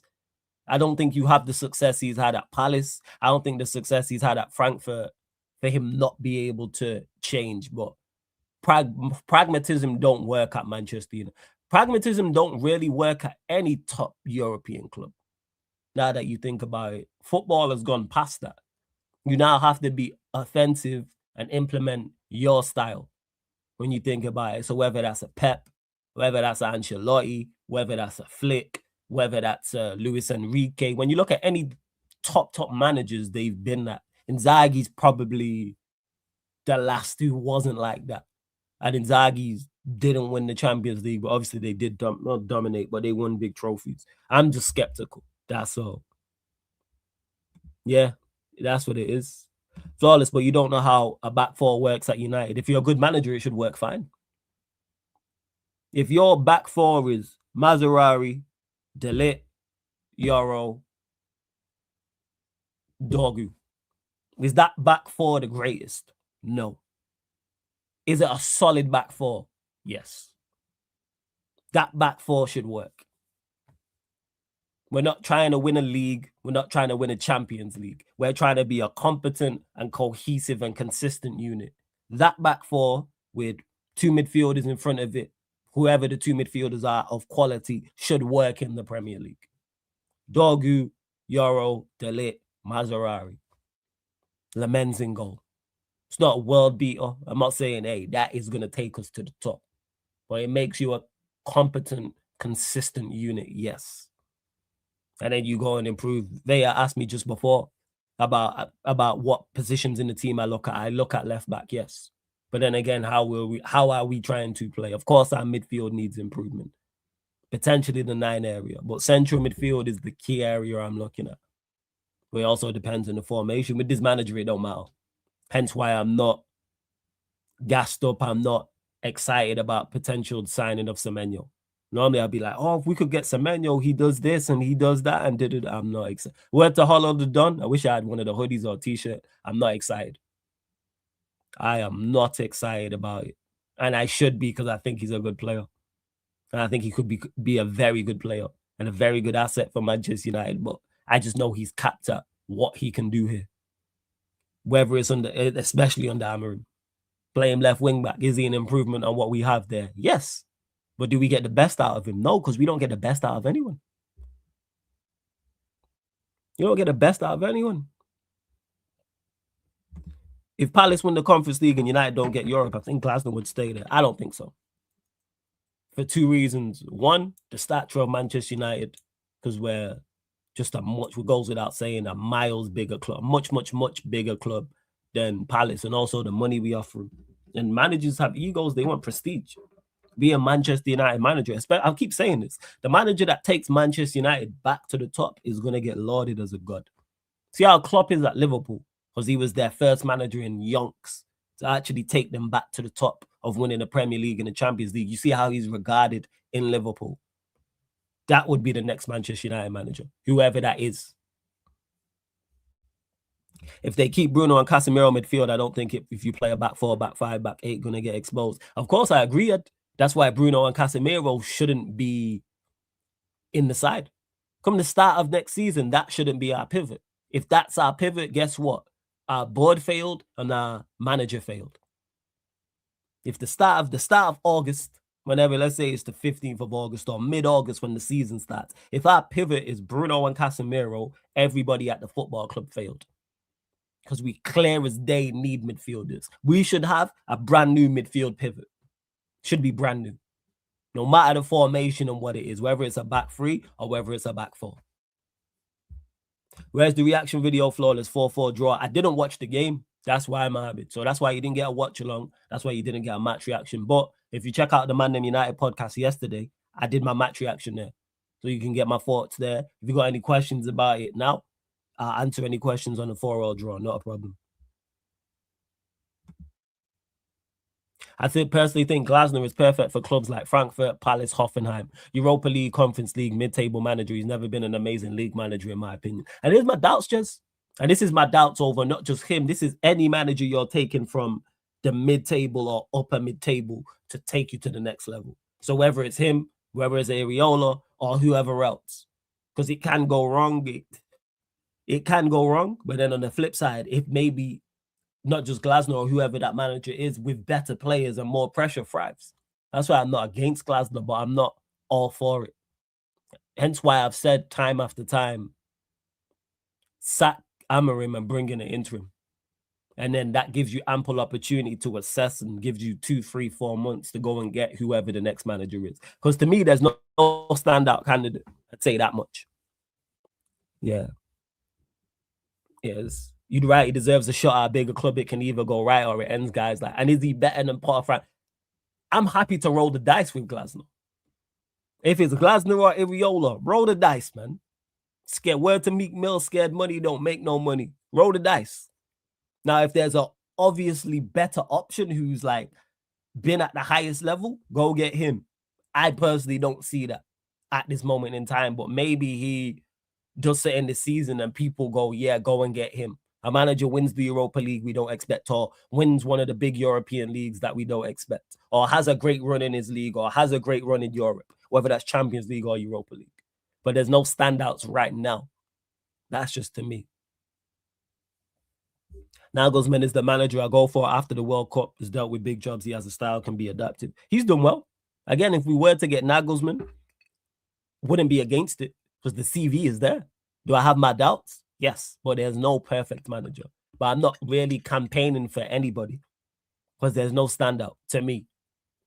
I'm not going to be there with my sign and my pitchfork saying, yes, go and get such and such. Him. Nah. There's no Enrique like out there. It's not like if Enrique was available, I'm saying, yes, go get Enrique right now, for example. Or if Flick was available, go get Flick right now. So, yeah, that's how I look at it. Flawless, if you get him, what system do you want to see? I'm guessing this is about Glasner, right? I'd prefer to see a back four. That's just me personally. But then again, if we do sign Semenyo, a back three could cook. If Semenyo, because that way you get, think about it. Semenyo left wing back, Ahmad right wing back, Cunha left 10, and Bremo right 10. With two actually quality midfielders. And then your striker and your centre backs, whoever you are. That would cook. Just those four. Semenyo and Cunha on one side. Are you mad? If that coached, me coaching them, they would cook. So imagine with someone the level of a Glasner, for example, or just a competent coach. That could work still, now that you say it. This is very dependent on Semenyo when I'm talking about this, but Semenyo and Cunha on one side is ridiculous. And then you got Ahmad and Bremo on the other. And let's say it's two central midfielders of quality, Sesko up top. Your back three is Maz, Delit, Yaro, for example. Lemens in goal. I'm happy with that going into next season. The start of the 26-27 season, I'm with it. I'm with it. I hear it. To be honest, I'd throw away the double 10. I would do a 3-4-3 with Semenyo as a left winger, Cunha false 9, and then Bremo right wing. Anyway, in a 3-4-3, you could then get, I don't know, Cunha as a 10, and then have a striker in front, because I don't want Cunha false 9. But either or, yeah. But to answer your question, my preference is always a back four. To answer your question, overall side. That's my question. My formation is 4-3-3. That's my preferred formation from a fan perspective. But I don't think we'll play that. Of course, it's not too far away from a 4-2-3-1. But this is dependent on who we sign. Because like Ed mentioned there about our midfield, that needs to be addressed. And a 3-4-3, there ain't no 10. Damn. We need midfielders, regardless of the manager, regardless of the formation, regardless of the system. We need midfielders. 3 minimum. I'm not a fan of the diamond, you know. But then again, if Glasner joins, whatever he's with, I'm backing. So if Glasner joins and decides to go with a back three, cool. If he goes 4-3-3, cool. 4-2-3-1, cool. A diamond, cool. Whatever the case may be. And big up to I can't even pronounce your name. I just call you Cheers. Says big up Flawless, been supporting for a minute. Hey, I appreciate it, man. Big up everyone supporting because you lot support Sarcasm City TV heavily, and I appreciate it. Thank you. I do. Thank you. I do. Let's see what else you lot are saying. Oh, yeah, and Jez, you asked. I don't get it. Oh, here it is. Would you take Honus depending on Stuttgart's Europa League run? He's a standout to me, you know. I like what I'm hearing. I don't really watch Stuttgart like that, but I do like what I hear from you lot and Steve and Kaneki and others as well. So he's someone I'm keeping an eye on in regards to it because he seems to be doing a very, very good job at Stuttgart as well. And I believe they're in the Europa League, right? So I might do, and Still is there as well. So depending on who they get in the latter stages, I might start doing some Europa League watch-alongs just to watch and see what's going on. But I do like what he's doing there. They're currently sat 6. I'd have to do more research, but just from the outskirts, I should say, I like what I'm hearing about him and what I'm seeing. But I'd have to do more research. Flawless, who will you pick, Xavi or Cesc? Over those two, Xavi Alonso. Cesc is brand new. Brand new. Like, it might not be going well currently for Xavi. Oh, wait, are you talking about... You ain't talking about Xavi Alonso. You're talking about Xavi. Wait, which Xavi you talking about? You talking about Xavi Alonso? You talking about the other Xavi? Xavi and Iniesta Xavi. Well, yeah, with Cesc, he's barely managed yet. Like, he's new. Like, I wouldn't go anywhere near him as of right now. Not that he's not doing a good job. It's like, you've been managing not even a full year yet. All right, I'm looking there. It was Como's interim, but that was for 5 games. So you've only been managing. I'm checking it 16th of July, 2024. So you've been managing, you've been managing a year and some change. Right, nah. I wouldn't. For me, Holness and Glasner aren't far off based on what he did at Stuttgart and Glasner did at Wolfsburg/Frankfurt. Glasner's more experienced than he won Frankfurt, the Euro Leagues. And that's where it is. Holness also plays a back 4 more frequently, with few games playing a back 3 to this year compared to mainly playing a back 3 last season. Well, hopefully they actually, if they, you know what, because that's another reason to watch them. Hopefully they get a good draw in the Europa League, and I might do some watch-alongs. I may do some Stuttgart watch-alongs. Is where they at currently in the Europa League. So they're currently sat 9th in the Europa League. So I'm guessing they qualify, but even if they don't, they're going to be in the playoffs. So I might give it a watch. I can't lie, I'd like to see Barcelona Xavi, come through to United. I do think he can help with establishing the first team academy link, plus actually making up, sustaining and executing attacks, potentially. But I think it's with Xavi, he's only been at Barcelona, and it went very, very bad at the end there. It went very, very bad. I remember talking to Giannis about this, and he said, yeah, it ended very, very badly. So that's how I look at it. What else you lot saying? If I missed your question, I apologize, people. Hey, shouts to Stephanie G as well. Hope you're good, Stephanie G. Hope you're blessed. Hope you're blessed. Hope you're good. Let me scroll back up. Make sure I didn't miss anything as well. But I don't think I did. Make sure you lot subscribe to Veta Games TV as well. Veta will be back shortly. You just handling business. There's over 50 of you lot in here. I don't know how many likes for him, but it's not enough. Let me add Veta's link to the chat. To the title as well. Veta Games TV. The link is in the chat, people. Let's see what else. Oh, yeah. I can get to Rio's comments and that. I almost forgot. Yeah, it did go bad, but quote Musa, I need a manager who respects the midfield. I hear that. Again, hence why pretty much people, here's what I'm saying. Outside of any daft suggestions, there's no manager I'm against. But there's no manager I'm totally for because I don't think there's a standout. So if someone says Xavi, I go, I hear it. Someone says Holness, if someone says Iriola, if someone says Glasner, I hear these things. I'm just not for any of those because I don't think they've done enough for me to go, yeah. The reason why I was with Amorim because I seen it and was like, all right, you've done enough. Go get him. You know, he went my first choice. Flick was my first choice in the summer. Flick's done enough. There's no Hansi Flick out there right now. If your resume and CV and the way you play football looks like that, I will. Because I look at that heavily. It doesn't mean you always get it right, as we're seeing with Amorim, but I need something to go off. Your past and your current gives me an idea of where the future can go. And none of those managers we've mentioned outside of Xavi, and we see how badly it ended, are doing anything. Yeah, true that, true. Yeah, I hear that, but the state of football flawless, no standout managers are getting produced like that these days. I think if Holness wins something or Glasner wins something again, I think you can put them in that bracket. I think if Glasner goes and wins the Carabao Cup or wins the FA Cup or wins in Europe or Holness wins in Europe, I think we can start looking at that because Glasner would have won the Europa League, let's say another European trophy on top of the FA Cup and or a Carabao Cup. I think, and where Palace finish in the league as well. Let's say they're 8th, but they're currently sat 5th. So let's say he gets them into Europe via the league as well after losing players. I think you have to start looking at him and going, you did a fantastic job previously and you're doing a fantastic job now. You've delivered Palace back-to-back trophies and a high league finish. Let's say they finish 6th and win the Conference League or win the FA Cup or win the Carabao Cup. That's very impressive. That's standout. Because no one would have expected him to do that at Palace.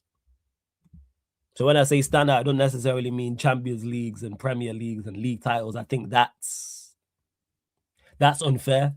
But do something at the level you're at he is currently succeeding at Palace.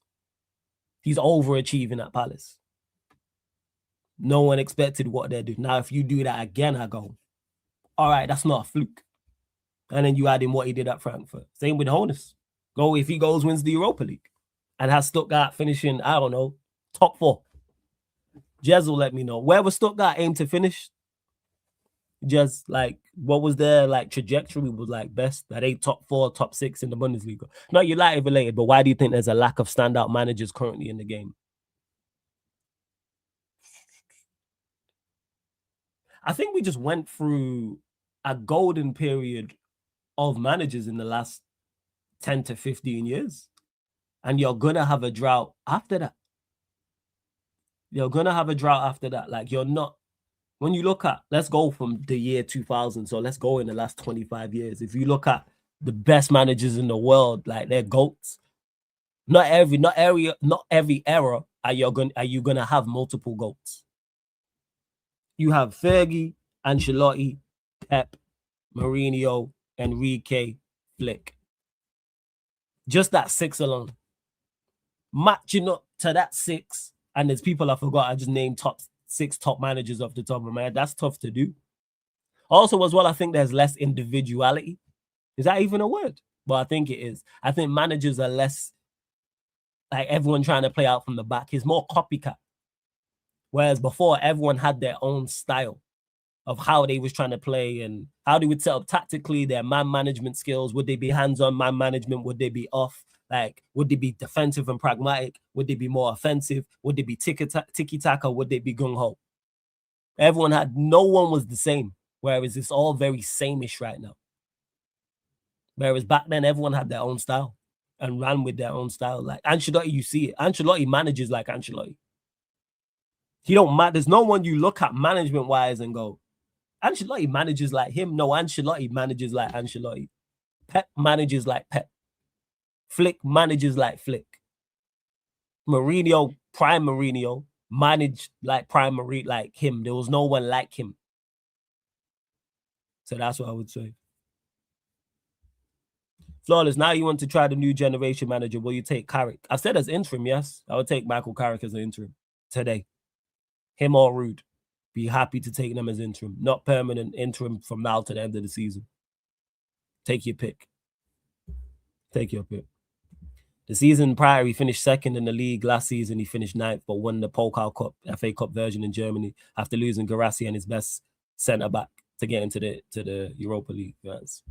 And yeah, that's what it is. I think people really underestimate that. Like when you go through a golden era of anything, so sport, music, like goats don't just grow on trees. Like, oh, it's not like it used to be.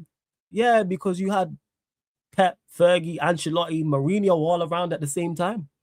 You had certified GOATs, Hall of Famers who sit at that table. They're Hall of Famers without question, some of the greatest managers we've ever seen in the history of the game.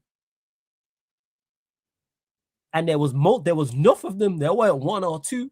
There were 6, 7, 8, 9, 10. If you go back in the last 25 years. So, I hear it. Let's see what else is going on anyway. Oh, shit. Big up, Sai. Apologies. I missed the super chat. I'll get to this way. I think Liverpool... You know what, Sai? Remind me. I'll bring this back up when Veta comes back. But I'll answer it now. But remind me to bring it back up when Veta gets back because we'll get his thoughts. I think Liverpool will try to buy him because of Richard Hughes and he's a good player. We don't have a left winger. I'll take Veta's left winger. Liverpool need more than a left winger. I hear it. Yeah, that's why when people complain about hip-hop, I grew up in the golden era of hip-hop. So I understand why it's not the way it was than it is. Like, you look at that, like, let's go from 95 to 2005. Just that 10-year period. You had Tupac, Biggie, Eminem, 50 Cent, DMX, Jay-Z, Nas, Ludacris. That's just 8 I'm pointing out. You hear the 8 people they are 8 of the greatest people ever to touch microphone, and they was all out at the same time. You're not just going to replace Tupac, Biggie, Eminem, 50 Cent, Jay-Z, Nas, DMX, Ludacris. You're not just going to get that level of rapper just popping up. Them man were all special and all had their own styles. None of them, them 8 I just mentioned there, none of them sounded like each other. Bear in mind, I don't listen to all of them because all of them are not my preference. But when it comes from a talent and a skill perspective, they are the elite of the elite. They sit at the GOAT table. Wherever you want to rate them on the list is up to you. If someone says, hey, Nas is my favorite rapper of all time, I hear it. Someone says it about Jay-Z or DMX or Tupac or Biggie. Like, and people wonder why rap isn't what it is. Yeah, because you just don't get a level of Tupacs are just not out here just casually. You don't just get an Eminem just casually. People don't just rap like Jay-Z. You just don't get a DMX, someone with his style and the way he delivers things just normally. Bear in mind, I miss people out. I'm just pointing out. I just picked 8 off I know there's more people. I just picked 8. But the list can go on. If you start talking even more, so if you start talking about the likes of a Jadakiss, you talk about a Corrupt, for example, like a Snoop Dogg, a Wayne, yes, R.I.P. DMX every single time, a Lil Wayne, like that's not normal. You just don't get that, and it's the same with football managers. The level of football managers that we had from, let's say, from like 95 to like, or at least 2000, because I said 95 to, I can do the same thing from 95 to like 2010. So that's what it is. Let me grab this charger, people, real quick. And run up the likes, hit the subscribe button. I'm going to get to Rio's comments about Bruno and stuff like that.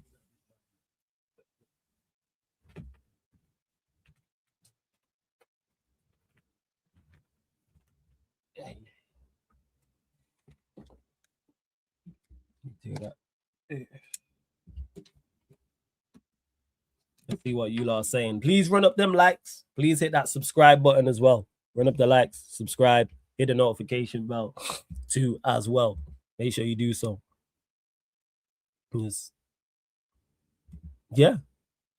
The world was at its peak. That's why I don't criticize when people start talking about music falling off. Here are the people I just mentioned.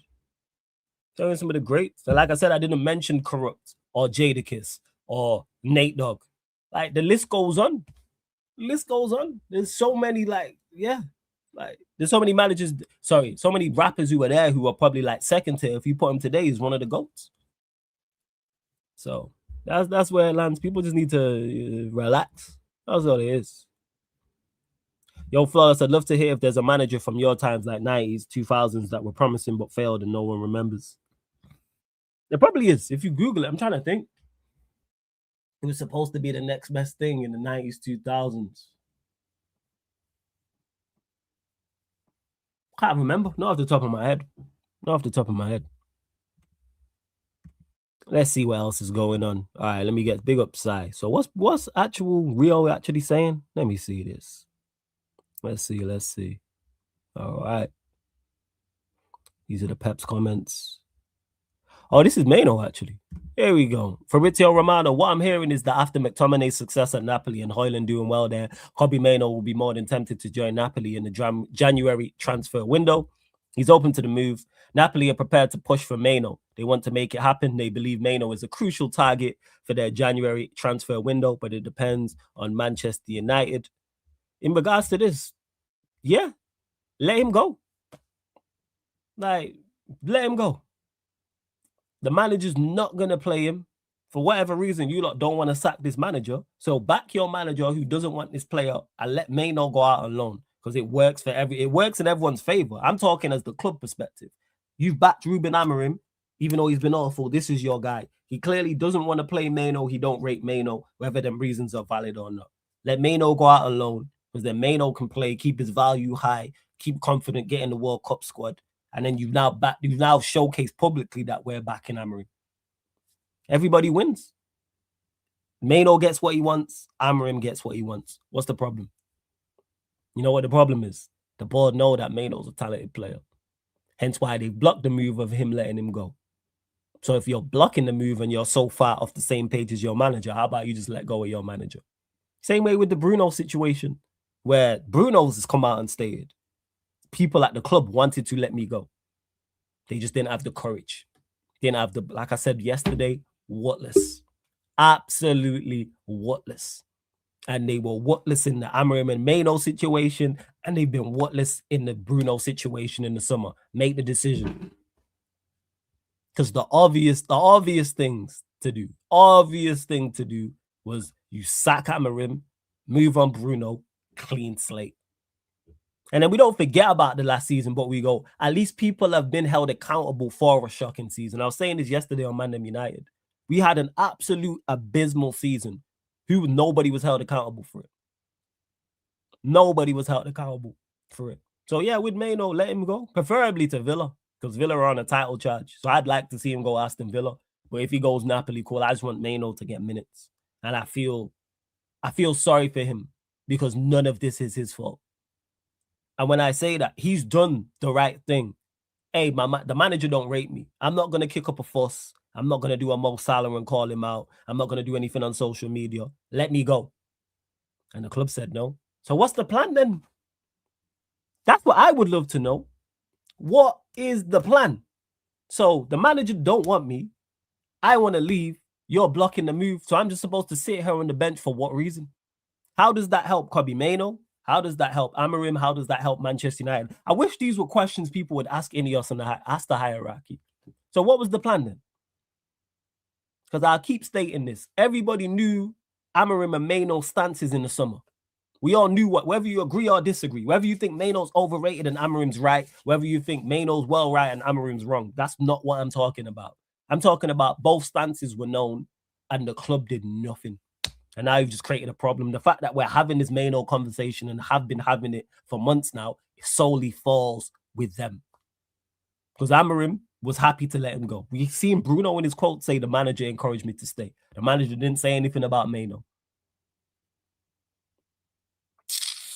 All right, man. Whatever, innit? Whatever.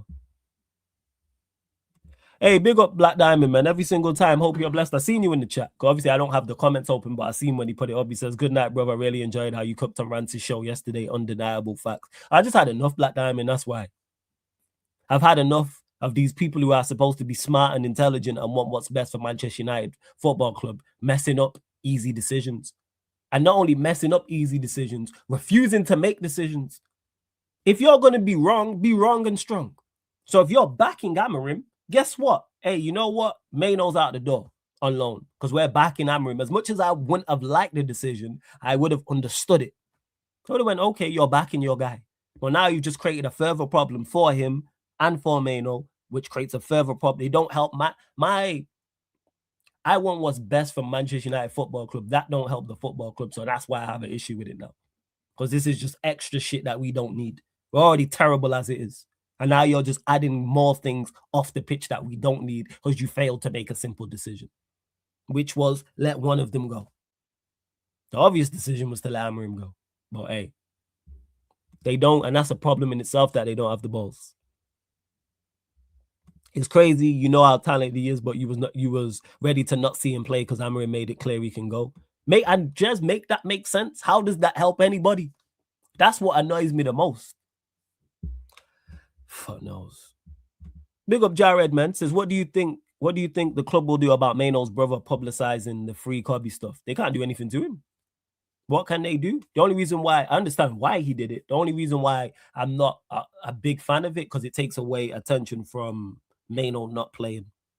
Like it creates another conversation is what I'm saying. And that's where my issue lies. All the conversation should be on Amorim not playing him rather than now his brother's in the conversation. But I get why his brother did that. But I personally do that if it's my brother or I had a relative who I thought was getting treated bad. I just show up because I want what's best for him. And I know what it's like. So I know what I'm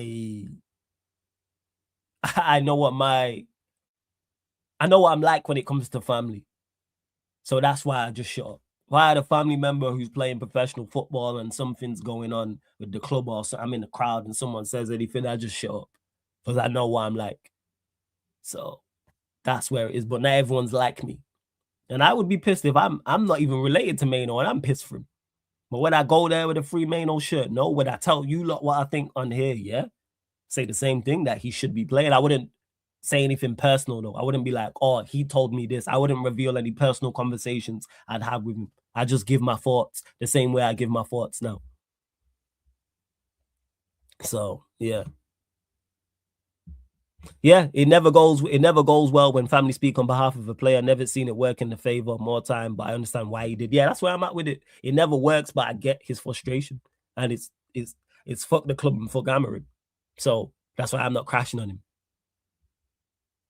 Yo, Flawless about the failed managers. Man said Jose Antonio Camacho, Zaccaroni. Zaccaroni is Italian, right? You know, have to ask me this on I don't know how old you think I am. When did this guy manage? Zaccaroni might have been before my time, my guy. Yeah. Well, shit, he managed AC Milan. When was this? 98, 2001. It's been around. Yeah, I don't remember this guy. I'm not going to lie. Don't remember him whatsoever. I'm not going to lie. I was too busy focused on the better managers. Your Lippies and, yeah, your Marcel. No, not Lippi. Wait. Yeah, there is a manager called Lippi. Why am I thinking of that? Capello's and Ancelotti's in Italy and stuff like that. That's what it is. Flawless, I think Berardi and Wilcox are the only reason he's still here because the Glazers would have sacked him time ago. What you say makes sense, Vikram.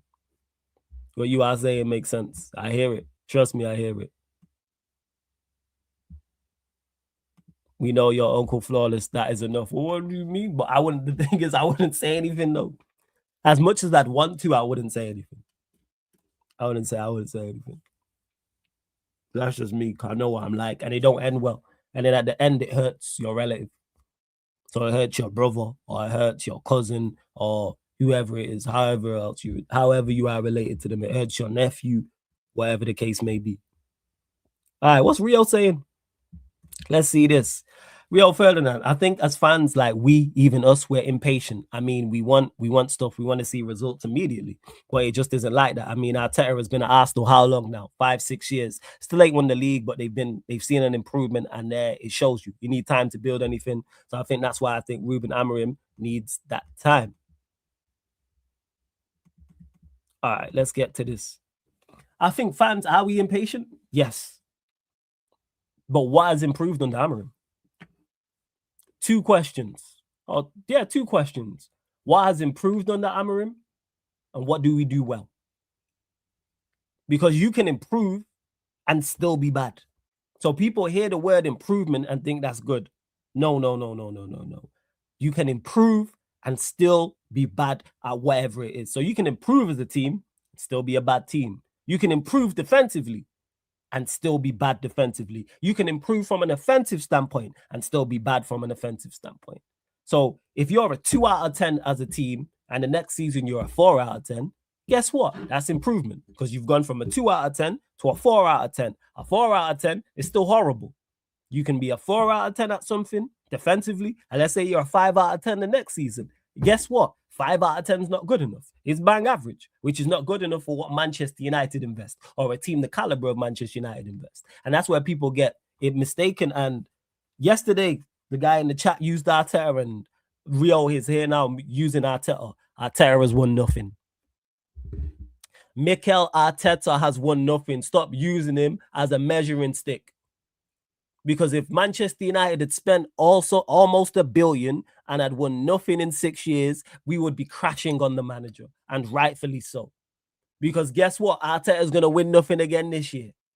He ain't going to win the Premier League and he ain't going to win the Champions League. Then what? Stop using someone who has not got over the line as the example. Use someone who got over the line as an example, but you can't.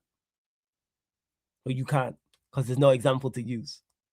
There's no one that started off this horrendously and got better and helped the team be a success.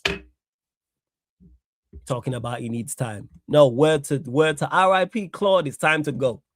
That's what the time is. That's what the time is. Manager's underperforming in his first or second season, comparing him to Arteta is ridiculous. Oh yeah, he won the FA Cup, so nothing done in 5 years. So with 0 trophies in 5 years, almost $1 billion spent. How much is Arteta spent at Arsenal? Well, let me check.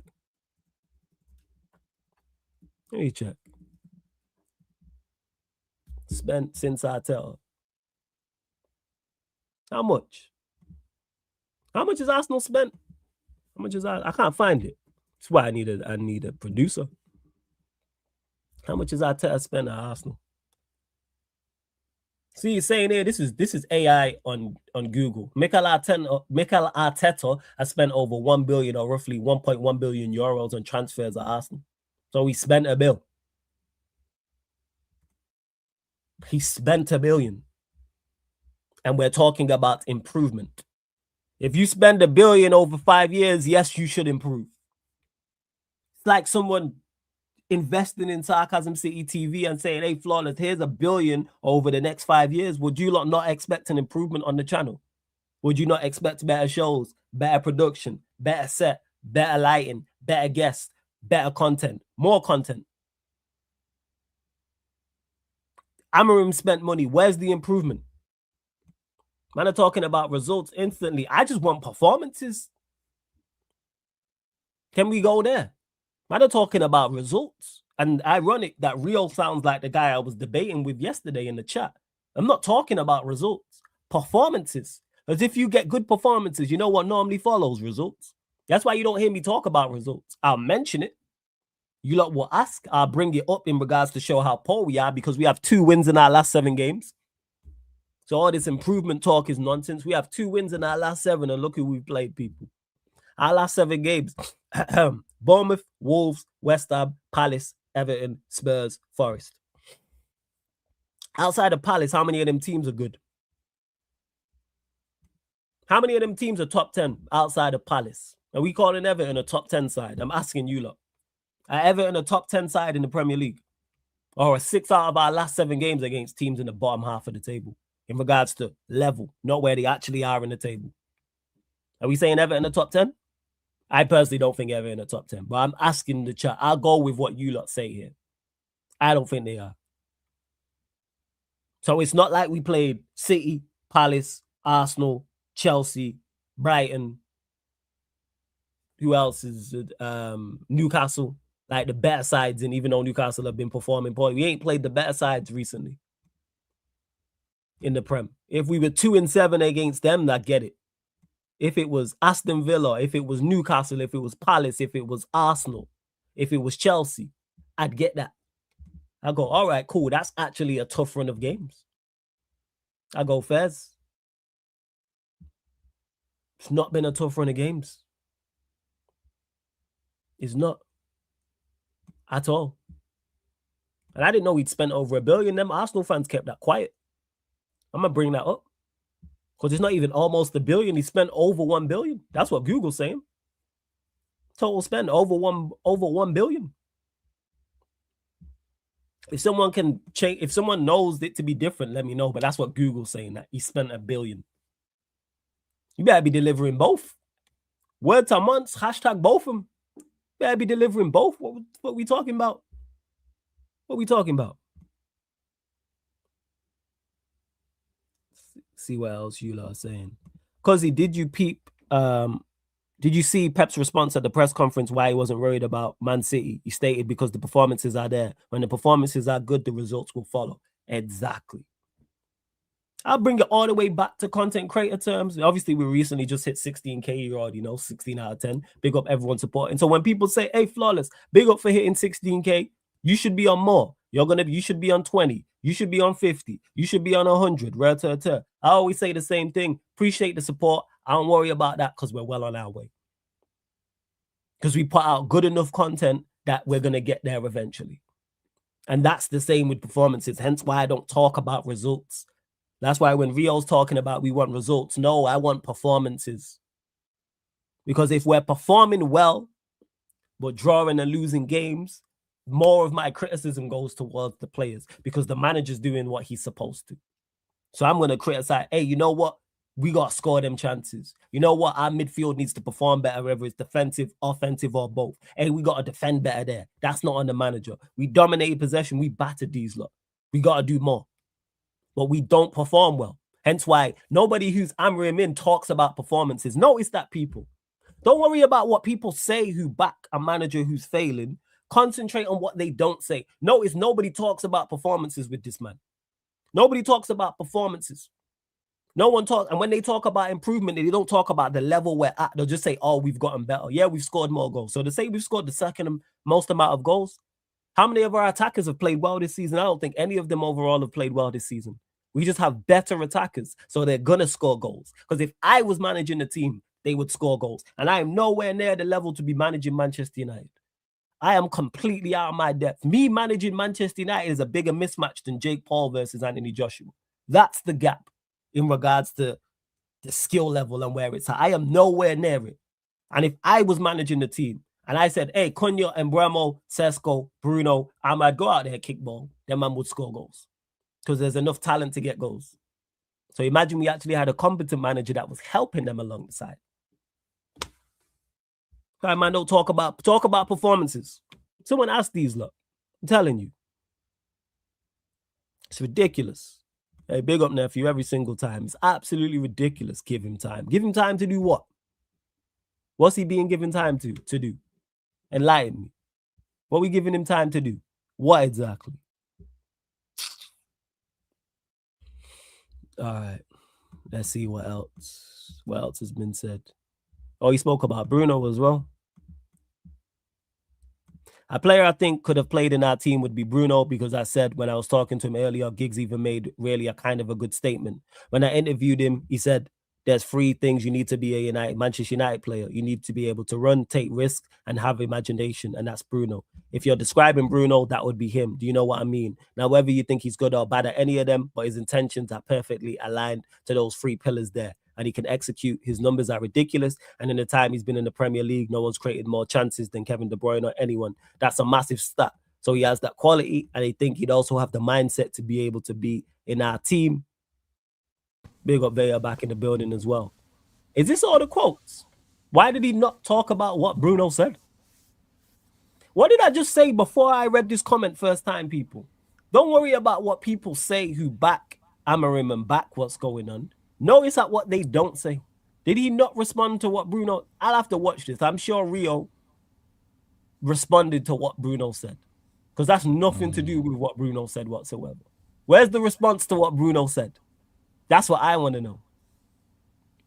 Is there more? Hey, Sai, let me know, because I know you're on point with it. I'm going to have to go watch it myself. Where's the response to what he said? You want to hear the response from Amarin, or you want to hear the response from the club with regards to Bruno? No, this is Rio. This is Rio Ferdinand, because Rio spoke on it. Yeah, but Rio's an individual, or do you think Rio's a mouthpiece for the club? No, I don't know. I just want, because obviously you missed it. He was talking about giving Amarin I saw that. time and things of that nature, and I was talking about how I love how man always talk about results, performances. I don't talk about results. I talk about performances. Performances lead you. If you perform well, chances are you're gonna get good results. And Dazza mentioned it because your manager said something that was spot on. 1 second, let me get to it. Where Pep says, was Pep worried about Manchester City? He stated, because performances are there. When the performances are there, the good results will follow. Who would have thought, man? 2 + 2 = 4. But the when I reason say why I'm crazy. Pep says that because in the press conferences, they're quick to be like, drop points or, a difficult game that we happen to lose. And Pep's quick to be like, okay, yeah, this game in particular, we drop points. But what I'm seeing, the patterns of play, how they are, I'm seeing my club back. I'm seeing my players back. And so he puts those things in perspective. But at the same time, the same way I get labeled GLE, they sometimes say that Pep is just gassing it. But oh yeah, he does. You from this, you are a student of Pep, 110%, without doubt. You both gaslight at elite level. It's a skill. I'm like, hey, salute to you. Like Pep does it, and I'm like, yo, you in that school as well. That is, but yeah, please check side, because all of this is great talking about Bruno could have played for Manchester United. All right, cool. Let's say for argument's sake, he could have played in those teams, even though I disagree. All right, he's created more chances than Kevin De Bruyne. Yeah, fantastic. All right, cool. Point is that I'm making it. Yeah. What is that? That's what he said, because he was like, he takes risk and all this. Where's the response to what Bruno said? That's what I want to know. You're not going to get that right now. You're not going to get that. That's what I want to know. Why was that? And why did I don't know who he did the show with? Can we get to this? See, people, this is why I don't grow the way I'm supposed to grow in terms of content, because I ask these questions. that's the case with me. I'll ask uncomfortable questions, like because I want to know what you said, what you think, because I genuinely want to know. Rio, what do you think about what he Flawless? said? I gotta call you out though. I gotta call you out because Go. not only will you on your platform ask Rio, yo, where's more of this? I think it wouldn't be too far if you were in the comments post video being Rio. Are you gonna address what Bruno? I think someone's already there saying that. He ain't gonna address me. He might address it. He'll address a Saeed. I'm not big enough in regards to. Hey, it doesn't matter. It doesn't matter. It doesn't matter. No, but you know what the streets see, Flawless. The streets see you in the comments being like, Rio, where's the response? The streets look in the comments and be like, yo, that's Sarcasm City TV pressing Rio. This is what I'm saying. Nah, because the thing is, I don't go and try and be, what's the word I'm looking for? Like I'm not an antagonist like that. No, I'm not saying you don't got a clout chase. You don't have to do anything extra. You just got to be. I'll say it on my platform, and if it makes it over, it makes it. But like I said, if him and Saeed have got, because Saeed I think criticized Rashford and Rio responded. No, it wasn't Saeed. It was Aaron actually. Shout out to my guy Aaron Sakayo. Aaron criticized Rashford and Rio was in the comments, and then Aaron said to him back. I can't remember what it was about, but I don't think they got, because obviously Aaron knows Culture Cams and someone else that he works with as well. So my point is, when I say it, it's not even about pressing it, it's more antagonizing, it's more so is I want to know Rio's thoughts on it. Fair. Why is there no response to what Bruno said? It'll come out later. It'll come out later. This is no, it should come out. Why you talking about Bruno? No, it'll come out. It'll come out later. They gotta address certain things at a certain time. I really want to know, because do you think Bruno was wrong? Do you think, because he's got a different insight? Bear in mind, people, Rio, one of my favorite Manchester United players of all time. Like, he's one of the best centre backs I've ever seen. To be honest, he's the second best centre back in the Premier League I've ever seen. So this is no slander to him. The only centre back I put in the Premier League above him is Yap Stam. Rio gets into my all-time 11. He's the second best centre back I've ever seen personally in the Premier. Only person I put above him is Yap Stam. That is it. Like, I think they're the two best centre backs in the Premier League ever. But that's just me. That's a whole different conversation. Okay. But the point I'm making is and then you start there, right, let's get to this. What's this about Luke Shaw? I've always been one of those guys who said if Luke Shaw's fit, he plays for me. I think he's either a left back or a left back in a free. I think he just has every facet of his game. He's solid. He's really good on the ball. One-on-one situations, he's really good as well. I think he's got a calmness and there's an authority with the way he plays in the team. Now at his age as well, which I think is really good. We all already hit the look. If Luke Shaw's fit, Luke Shaw don't stay fit. That's and he's been here a decade. Yeah. He's been here 10 years and he don't stay fit. So even though I disagree, let's say I agree with everything he said there in regards to Luke Shaw and his calmness and his ability in one-on-one situation. He's been here 10 years. When eventually do we call it a day and say, hey, this is not working and move him on? He can get a testimonial at the end of the season, I believe. It's a wrap. Yeah, he should. He's been here, multiple different managers, because Van Gaal signed him. Multiple different managers, multiple different players. The show is over. Same with Bruno. Is it all on them as players? No. Once you've been at a club 5 years, 6 years, in Shaw's case, 9 to 10 years, you have a good idea of what's going on. It's over. Ironically, he says this after both Shaw and Bruno made mistakes in the Bournemouth game for 2 of the goals. The irony, very, very ironic that they both made mistakes, but we ain't gonna mention that. But again, all right, Luke Shaw, we still talking about. There's something wrong with English defenders. They have poor fitness. They're not able to, you got Reece James, you got Luke Shaw, you got John Stones. Like the good ones they seem to struggle to stay available, to stay fit. It's mad. You imagine if they were healthy, what their careers would be. I think it's obviously time to move on with Luke Shaw. I don't know why these quotes are coming out. Maybe it's a slow news cycle. You know what I mean? There's not much to really talk about because you guys aren't terrible, but you're also not good. So it's kind of like mediocre. What do you really want to have to say? Playing once a week doesn't help as well. I think this is just... I was told that, though. I was wrong. That playing once a week would help. Word to Kaneki, I wouldn't trust these lot with 1 game a month. No. I think it has helped. I think it has Sure, helped. man. Look at our record: 2 wins in the last 7. Yeah, it's helped, man. Well, I mean, focusing on the last 7, you can do that. But the We fact can that you're focus before 6, that if you want. no, I'm just saying the fact that you're 6. Imagine you had another game to play. I don't think you would be here. I think you'd We might be 8th, 9th, 10th. You'd be further down there. Actually, people probably be backing it because we probably do well in the Europa League. We do all right, as we seen last year. Well, if you did well in the Europa League, I think you would suffer in the league. I don't think you would be doing well in both. But we just suffer regardless. I hear it. Go on, as you were. With regards to United, I think this is such a confusing season, man, because there was a spell where I thought Amarin was just gonna do all the wrong things and he'd be out the door. But he's a survivor.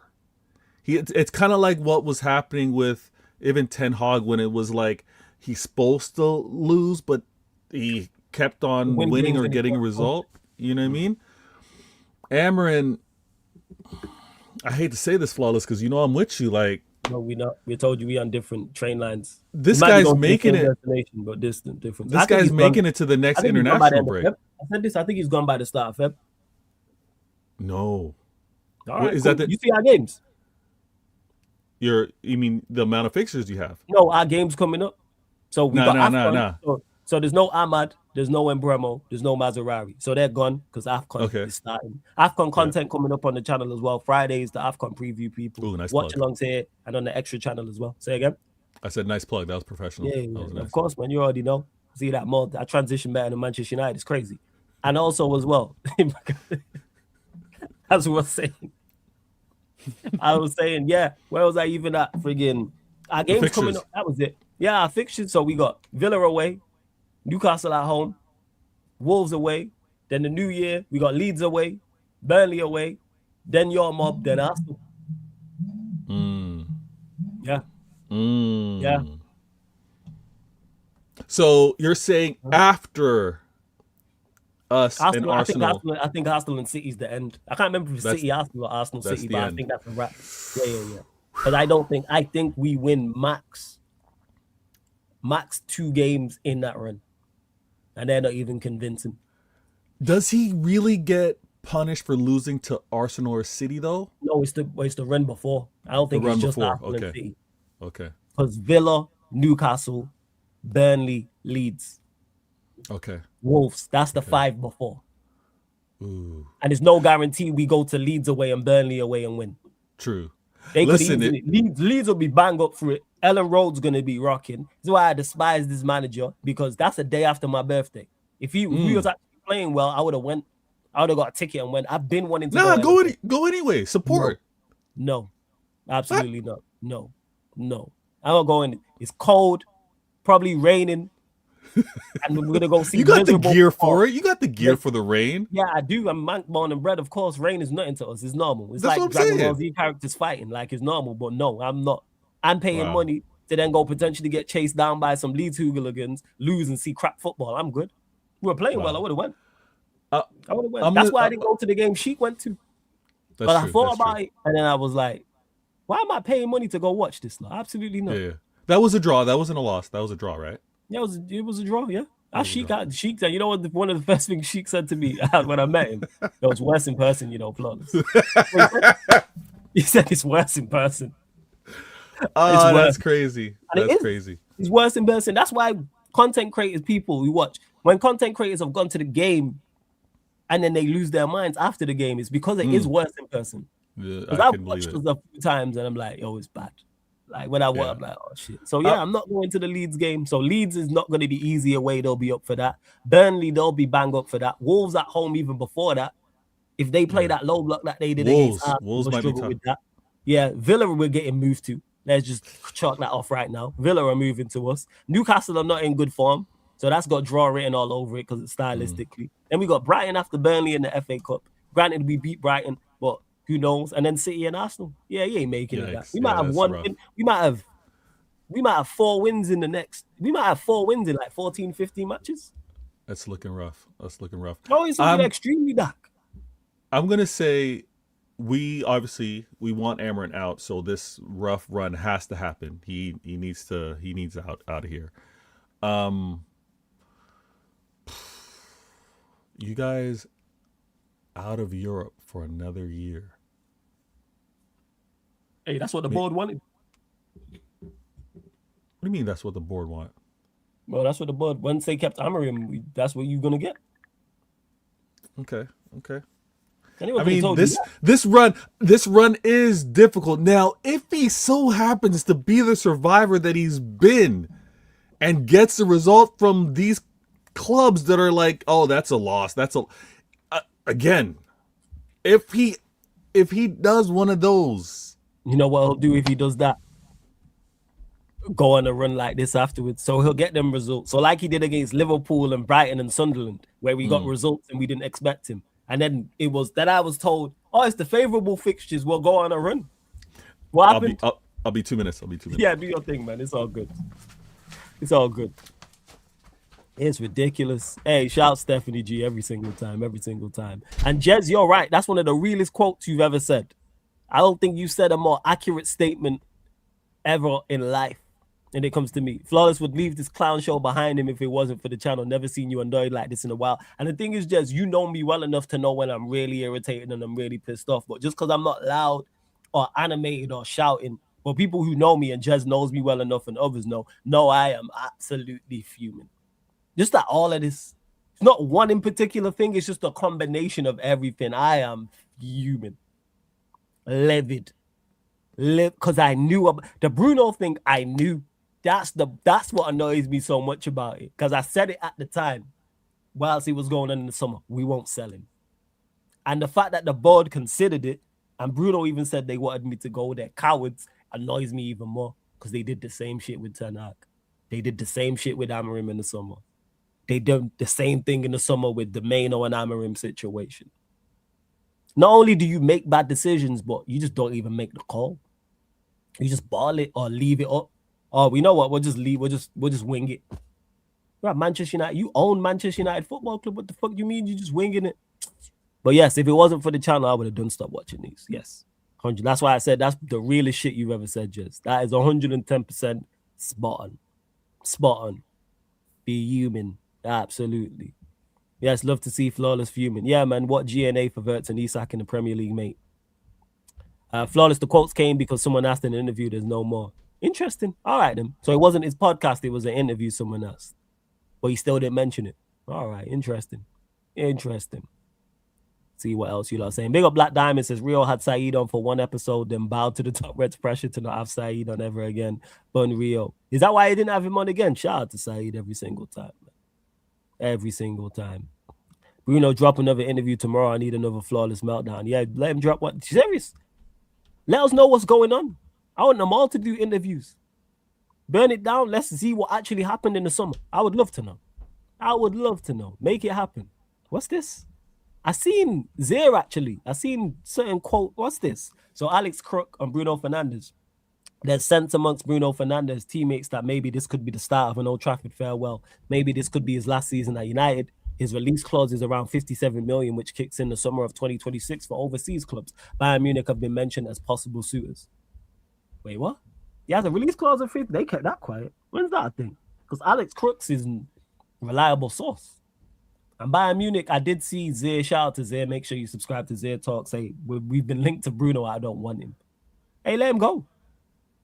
Cool. 57 million for him is great money. And you can invest that back in the team. Granted, it's not 100 plus million, but it's still good money. So very, very good bread. Made that happen. 110%. I didn't know Bayern was in for him and linked to him. So if his release clause is 57 million, cool. And if players feel like it's a farewell to good, it's time. It's a wrap. Show's over. You've led us to our worst ever performances, worst ever results, and worst ever league finishes. It's time. You've captained that ship. So therefore, you got to be let go. And should have been let go. But, our board and Vater's boy, Amorim. Whoa. Sorry, not Amorim. Vater's boy, Barada didn't have the bottle to do it. And he was a coward. Word to Bruno. Oh, yeah, I'd send him for a heartbeat. We don't know who's responsible for that. Don't put that at Barada's feet. Yeah, no, it's not just him. He's a part of it, though. He's a decision maker. Is he not the He may have been outvoted. Is he the COO? No, he's the CEO. What is Yeah, he? he's a top dog. Because he couldn't be top dog at City, so he went to United and was top Oh yeah, dog. because the COO is below the CEO, right? It's CEO and then COO. Got it. So he was the COO for you and he's the CEO for us. Got it. Yeah, but he might have been outvoted. He might have been like, listen, Yeah. let's get Bruno sure out. I'm sure he was outvoted, man. Now, Flawless, listen. Go on. What a week. Okay, what a week. Talk about. I saw a lot of talk going into the Crystal Palace game about, you know what, we're looking at fixture list. We're looking how City are playing. Look at them versus Leeds. Let some goals in. Look at them versus Fulham. Gave up a 5-1 and almost resulted in a draw. All this what ifs, right? And then we had look at that form. City going to Crystal Palace, potentially dropping points. Arsenal going to Wolves. That's pretty much a write-off. You know what's going to happen over there. I am talking to all of the Arsenal fans that don't learn. All of the Arsenal fans that have looked at how you've done it, how City have done it, looked at how Chelsea done it, even looked at how Liverpool have done it, and think that it's so easy. All of this, week by week, counting fixtures. I know you did it with regards to Amarin and the tough run that he's going in, but you don't go to the point where you're like, oh, Arsenal are going to win this fixture. City are going to lose this fixture. I'm seeing so many calculations from these Arsenal fans that are so out of practice with winning a title. It is maddening, and it's great comedy for me. So I keep seeing it. I see it often. City are going to drop points here. Now, did anyone envision that City were going to have a clean sheet, no problems versus Crystal Palace? Yeah, I did. No. I mean, you did, but yeah, I mean, you know ball. You watch a lot of City. But many were like, that's it. That's a game where they're going to drop points. Did many look at Arsenal having Wolves? Yeah, I thought he was going to pack them up. I'm not going to lie. They were supposed to slap them. They were supposed to knock them out unconscious. Instead, it went 12 rounds. It did, yeah. That's like, you know, that's an accurate description. These Arsenal, this is crazy. I'm like, good point. They're man. shaky. Valid point. They're shaky. This performance versus Wolves got them wondering, got them questioning, got them being like, you know what? Yeah, our defense is good, but if our defense is so good that we're really can't lean on it to keep clean sheets, our attack's already poor. These games are going to be a lot tougher than I expected. Them thinking, oh, they're going to keep everybody from having shots on target and they're going to be so defensively sound. If you're going to be leaning on your defense, it's a problem when you want to then crank it up and go and attack. They don't work together. They don't work to be adverse to like taking risk, and you want to be conservative, and you want to, when you try and open up and score, you're going to leave yourself vulnerable. Arsenal fans, I keep telling you, I'm not supposed to be here. When I say I'm not supposed to be here, I mean this point in the season, I ain't supposed to be 2 points off this Arsenal. I'm about to play, and again, I learned. I'm about to play West Ham in this next game. Mm-hmm. I'm about to play West Ham. Now, I'm not disrespecting West Ham, but I'm playing West Ham, and I'm going to be real with you. I'm expecting a win. I'm expecting a win versus West Ham. Am I wrong to think that I should be winning versus West Ham? Yeah, you should be beating West Ham. I should be beating West Ham the same way, you know what I mean? Arsenal should have been beating Wolves, and they did beat Wolves. Now, I happen to believe that if there's any fan base that don't deal well with pressure, it's this Arsenal. Oh yeah, I've seen this like firsthand. Sorry to cut you off. Troops is going through it, yo. It's hilarious.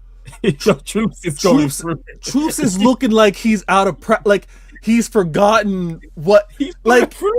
I'm like, and I get it because the Wolves is worrisome, like because it was that close from it being. I mean, it would have been drop points, not a loss, but it was that close from it being a draw. And then we're looking at being even in this. Because they won the game. They won the game, but you know what wasn't good? The performance. Interesting. Exactly. Sorry, exactly. As you went. You would have thought performances matter. performances versus the worst club in the league, though. That's the difference. Sometimes you can have a bad game, but you're kind of like, you know what? On an even day, we kind of battle on a regular. We got even strength. But when you have a poor performance versus the worst team in the standings, that's why Troops is wilding. That's why Troops needs to chill and needs to make sure he needs to make sure he's sipping on something to calm things down. Hennessy. Yeah, he needs some Henny. He needs the Hennessy. Now, I happen to think, because I got CIA on Sunday, my agendas for Arsenal are gonna be cranked up. I gotta crank things up. I'm seeing the weakness. I'm gonna have to crank up the agendas on CIA. The vulnerability has been exposed. I see the weak links. Now, if we happen to win versus West Ham, that's going to be pressure on Arsenal. Arsenal are not playing an easy game versus Everton. Arsenal are not. They're not playing an easy game. And again, we played a game before them as well. We play before them as well. I'm telling you, the energy is going to be different. And not only that, Arsenal fans, let me be real, okay? Let me be real. I mean, I can do my agenda thing, but let me talk real with you. You're playing Everton in the league, all right? Now, I'm not making any assumptions, but after the league, you then have to turn around, Arsenal, and play in the League Cup. You got to play in the League Cup, and in the League Cup, you're turning around and just 3 days later to play Crystal Palace. You're playing at home, but you're playing Crystal Palace. No joke. Again, Arsenal fans, you guys were all talking big and bad about how difficult Crystal Palace were when I was about to face them. I don't know if you're going to have that same energy now that you play them, but you play Crystal Palace 3 days after playing Everton. Is your manager going to be looking at some type of rotation? Is your manager going to maybe overthink things because you're going to go Everton, Crystal Palace, Brighton? They spent over $1 billion and have the best squad in Europe. They'll be all right. They're going to be all right. They're going to be all right. I'm just saying, this concentration of games. Listen, I'm having fun. I'm having fun. And I got no beef with Arsenal. What I got beef with Arsenal for? In over in 33 years, all you got are 3 prems. Like I ain't beefing with you. I ain't beefing with you. So all is chill, but we are obviously fighting for this title. We're going to be I'm so happy. I'm happy because I didn't expect to be this close now. Like after maybe in like Feb, 2 points off, I've been like, okay, yeah. But I'm here in December, 2 points off. I'm enjoying this. Now, Arsenal fans, this is what happens when you're in a title race. You got my attention. Liverpool fans, I haven't forgotten about you. Liverpool fans, I have not forgotten about you. Don't. I did a show today. I did my 115, 1 question, 15 minutes. Vader. Shadow people. Links in the title. Bless up. I had to remind them. City and Arsenal. Listen, I'm talking. We can't ignore our Liverpool. I know they spent 4.5 in one transfer window. They did a madness. Isak, Verts, Kirkes, Frank Pong. They did all of that, but we can't ignore Liverpool because one thing that Wallace, I'm looking at you. Crystal Palace, I'm looking at you. Aston Villa, I'm looking at you. Don't let Liverpool pass you guys. Don't let Liverpool get UCL. Don't let them qualify for the UCL because they got moves on trying to strengthen. If y'all, Aston Villa, Crystal Palace. I think Villa and Chelsea will do the business. Chelsea, do the business. But is it top 4 or top 5 though? That's the key. It's top 4 as of right now. That might change based off of coefficient and all that kind of stuff. All right, so we need all the English teams to go out so they don't get Champions League then. So do what needs to be done. You need all of them to go out? Yeah. Oh, just City, Arsenal, Liverpool, Chelsea, Newcastle there. This guy with a straight face said, yeah, Newcastle and Villa there. I mean, Newcastle and Spurs. There we go. What is this guy? For City, Arsenal, Liverpool, Chelsea. All you lot go out. Leave Newcastle and leave Spurs in the Champions League. There you go. You know what? I think it's also problematic based off of who wins the league and who wins FA Cup and all that kind of stuff. But there's a lot that can happen. I'm just saying, the club's currently above Liverpool. Do do the damn business. Do your jobs. Keep this Liverpool from UCL. Don't let them be rewarded for this poor season. Now, if they want to get rid of Arnie, I'm all for it. Get rid of Arnie. Get Arnie out the door. Arnie's not good for you guys. Get him out the door. But I had to do a show.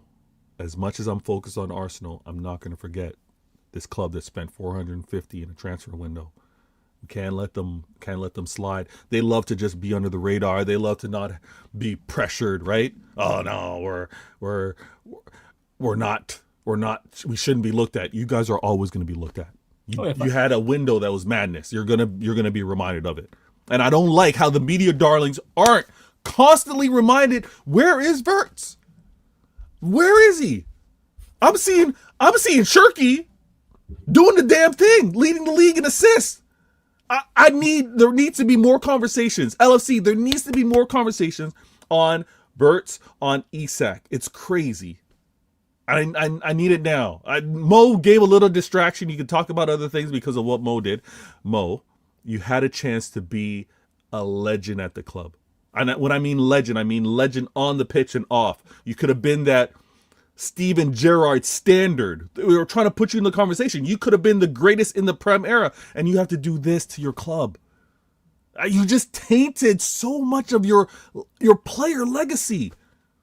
So no players bigger than the club. You were moving kind of wild, throwing some non-names. You didn't name anybody, but throwing people under the bus. Mo, off to AFCON, whether that was his last game, I doubt it. He's coming back. He's going to apologize. He knows. The reason why I was laughing every time I heard that Mo's not selfish. Mo's not greedy. Listen, Mo is kicking off. Mo is losing his mind because he is so 1 or 2, 3 games away from so many records. He just surpassed Rooney with regards to most GA at a club. Most GA in a stint at a club. He's motivated by this. He wants his name in all of these record books. That's why he wants to stay in the Prem. That's why Liverpool had leverage against him. That's why the contract talk took as long as it did, because they know, Mo, we know you want to stay in this Prem. We know you don't want to go anywhere. We know you want these stats. Mo doesn't get these stats at one club. If he leaves, Liverpool had the leverage. They're like, we see past all this, Mo. All right, we'll get... Now, they buckled. They gave this man $400K when they didn't need to do that. They didn't need to make him the highest paid. They didn't need to do all that record stuff. Let him go. You finished it, let him go. They shouldn't have let him go, but they should have said, listen, you're staying here at $375. You're staying here at $350. Whatever. They shouldn't have demanded to this $400, because now you got $400. You're paying more than you paid when he had his record season. And he's not going to deliver anywhere near that. So, FSG... I get it. You're under the pressure because your fan base would have had a meltdown. They would have wilded out. Had you not renewed Mo after that season, they would have said, what is this? FSG aren't spending again after winning. Okay. Now look at what you're at. You spent after winning, and now you guys are complaining. Well, now you can't complain about FSG. You got to complain about the manager not being able to do it. But this is why I find it so funny. Everyone that's covered football, everyone that's spoken about it, Flawless, you, me, my blue brothers, we're the only one that's been able to retain titles. In this Prem era, we are the only ones to retain these titles. That's right. Why? Why do we get these apparently knowledgeable football fans over at Liverpool and Arsenal talking like they know? Talking like it's a regular thing. Who cares that you spent all that money? You believed your hype. You believed the myth. Oh, the only reason why United were dominant is because they spent. The only reason why Chelsea were dominant is because they spent. The only reason why City did what they did is because they spent. No, because if its ending was that easy, Liverpool, you'd be walking this league. You jokers. You had no idea. You tried to slant us and be like, we're dismissing the success that you're having because you just spent. Well, guess what? Y'all spent. And where are you at? So I love the fact that you got egg on your face. You claiming to be so knowledgeable about ball. You don't know. You don't know. Flawless is able to chill and be like, yeah, I'm going to let you talk. I'm going to let you all rattle off. Oh, you're going to spend what this summer? Oh, you're going to be winning back to back? Oh, you're talking about Well, you're gonna win the 2 big trophies. Okay. They was. I see. I thought they were. I'm not gonna lie. I thought they had done the business to do that. I didn't expect Slot to start. Managing like an idiot.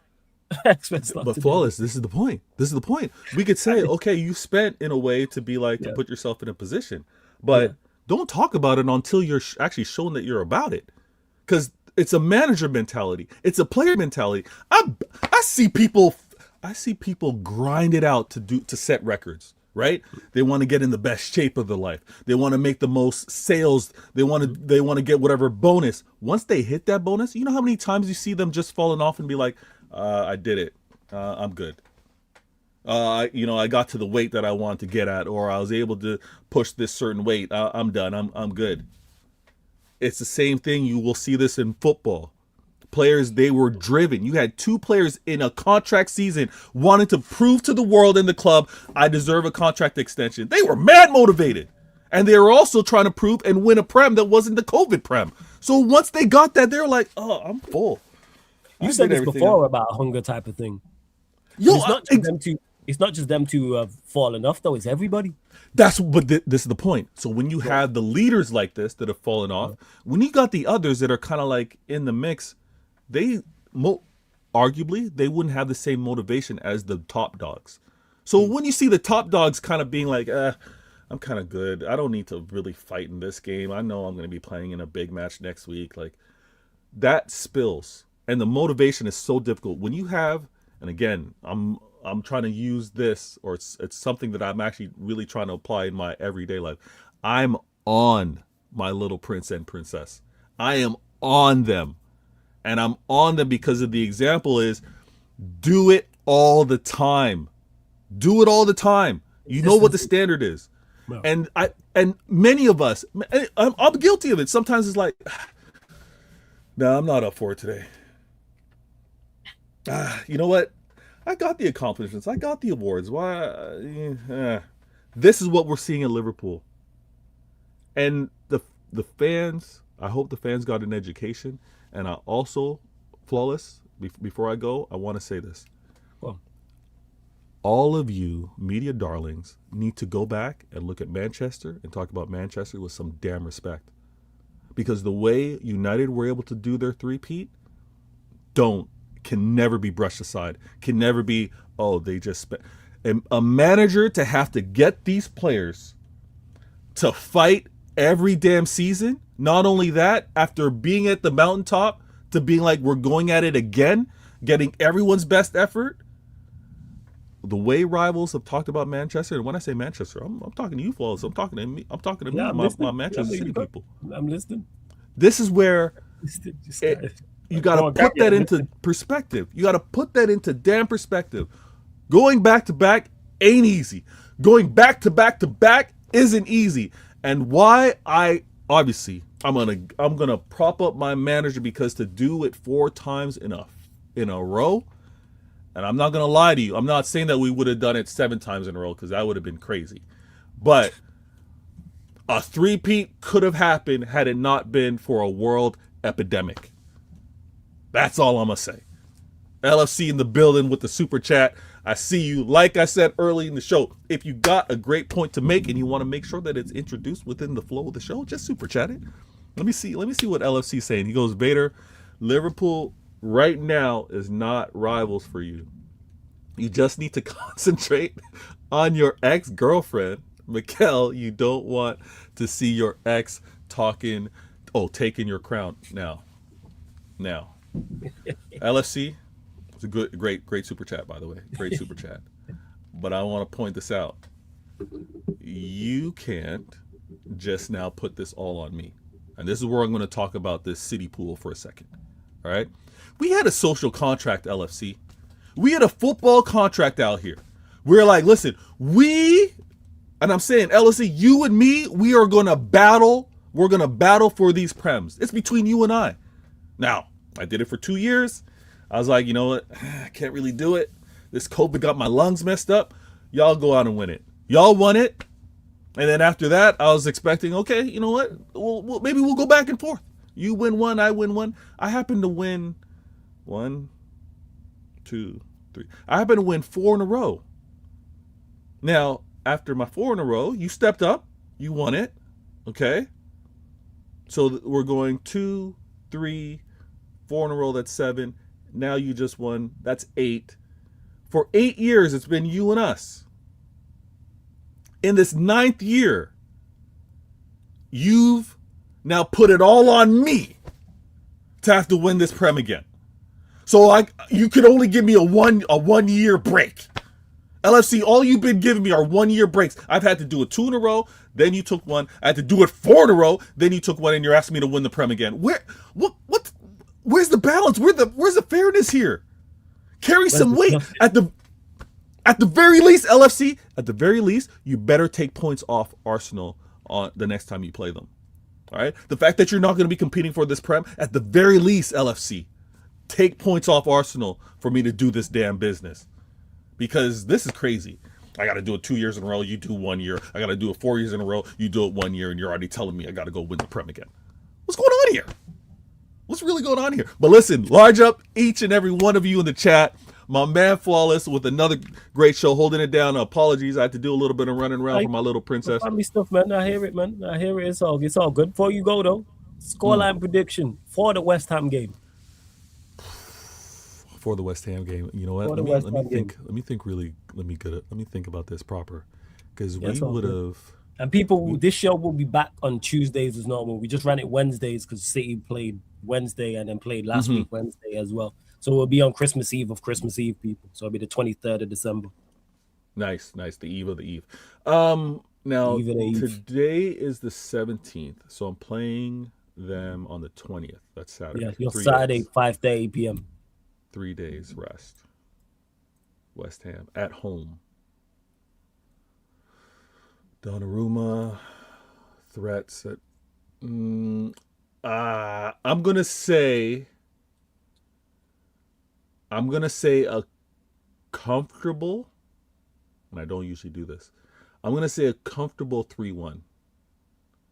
Cool. I'm gonna say a comfortable 3-1. Normally, I kind of say, it's gonna be a tough 3-1 because that third goal is gonna be kind of late. They're gonna have us under pressure. I think this one is gonna be a comfortable 3-1. I think we bring all the heavy hitters with the exclusion of Doku, and I think Holland, Shirky, and Foden do a madness. I think it's gonna be one of those. And then we got a week's rest, which is great. So Pep's gonna go heavy on this one. Yeah, you don't play till Forest 12th day away. Saturday, 7 days later. Yeah, so you got Pep's gonna go heavy on this one. Yeah. That's what I'm saying. And Sai says here, big up for the super chat again, and big up for the other membership. Hey, you lot large up Sai in the chat. Says and if you gifted the membership, it was Sai who sent it to you. Vader, you said Klopp went off because of Mikel. Then why don't you give your crown to your ex-girlfriend? You rated Mikel, so why not now? I mean, I rate Mikel, but there's levels to this. LFC, I rate Mikel, but the reason why I said he ran off Klopp is because there's levels to this. Klopp should have never been losing to Mikel. That's the point I'm trying to make. You have been making that. You have like Klopp was like, I'm out of here. What the apprentice, the code guy that used to be at City is beating me. Nah, I'm tired, guys. I'm tired. I'm gonna spend time with my fam. That's what I'm saying. We had a contract, LFC. It was supposed to be you and me, City Pool. Us stacking up these prems. And now it's just me. Now it's just me again. We'll see where it's at. I'm gonna do the best that I can. I'm really surprised. I'm happy that I'm 2 points off this early. This West Ham game. Let's do a madness. Let's get, like I said, 3-1. Let's make that comfortable. Let's move. I gotta go. And this just quickly before you go. Just quickly, It says, I think this is a super chat. This view was gone, so I read it out and responded. So I was like, wait till Veta gets back. He says, I think Liverpool will try to buy him. He's talking about Semenyo because of Richard Hughes, and he's a good player. We don't have a left winger. I'll take Veta's left winger. Liverpool need more than a left winger. Okay, so this is where I wasn't sure if Semenyo is better left or right. Now, if he's versatile and can play on both sides, cool. Nope. If his preferred side is right, though, I think he chooses an environment where he can play majority on his preferred side. But you want to put him on the left side, You're going to get rid of Gakpo, who without pens is your best top goal scorer. I think you're going to have another, you know what? Yeah, you're tired of seeing the Gakpo cut in and shoot, but I think it's going to be one of those, like you did Diaz, is, he's gone. We actually could have used him. So, hey, if Semenyo goes to Liverpool, credit to him, all the best. I've seen players make that mistake, and we've seen it recently with your 2 record signings. But I do got to break out. Guys, everybody in the chat, like up, subscribe. I'm going to catch you next week, regular time, Tuesday. And bless up, Flawless. Appreciate every it, time. Man. You lot, make sure you subscribe to Veta's channel. The link's in the title, Veta Games TV. They'll have content coming up over the Christmas period, all the way up until the new year, and then the new year as well. So shout out to my guy Veta. Big up for all the super chats as well. Appreciate it, man. Big up for all the super chats. So side drops. How many super chats? Sky drops a whole heap. 1, 2, 3. 3 super chats, and then he gifted 1, 2, 3, 4, 5, 6, 7 memberships, 3 super chats. Hey, salute, side. Big up, man. Appreciate you for real. Thank you very much, man. Big up. You lot, final few questions before we do indeed close out. Again, make sure you subscribe to Veta Games TV. Don't forget, subscribe to Veta Games TV. The link is in the title. It's also underneath in the description. It's also on the featured channel page, or you can just go to the YouTube search bar and type in Veta Games TV. Go run up the numbers over there. Make sure you run up the likes here. Hit the subscribe button here, Sarcasm City TV YouTube. Make sure you subscribe to the extra channel as well, because not only that's where AFCON watch-alongs will be on over there on the Sarcasm City TV extra channel. Anthony Joshua versus Jake Paul, that'll be over there. The Premier League games we just mentioned. So, for instance, Manchester City, West Ham United, Everton versus Arsenal. Those watch-alongs will be on there. The early kickoff as well, which I believe is Newcastle versus Chelsea, the 12:30 game. That'll be over there on the Sarcasm City TV extra YouTube channel as well. And the extra channel runs just like the main channel. So you have the upcoming live stream schedule, so you know all the shows that are indeed coming up. I need to add that Jake Paul versus Anthony Joshua bout onto there, which I think is late Saturday. I think it's like, is it 3 a.m., 3:30 a.m.? But we're going to bring you that anyway and bring you that content. In regards to tomorrow, what we got coming up tomorrow, or today technically, I'm going to move, because Jez and the rest of the man them are doing the AFCON preview on Friday, 10:30 p.m. I'm going to move the fan calling show to tomorrow or today.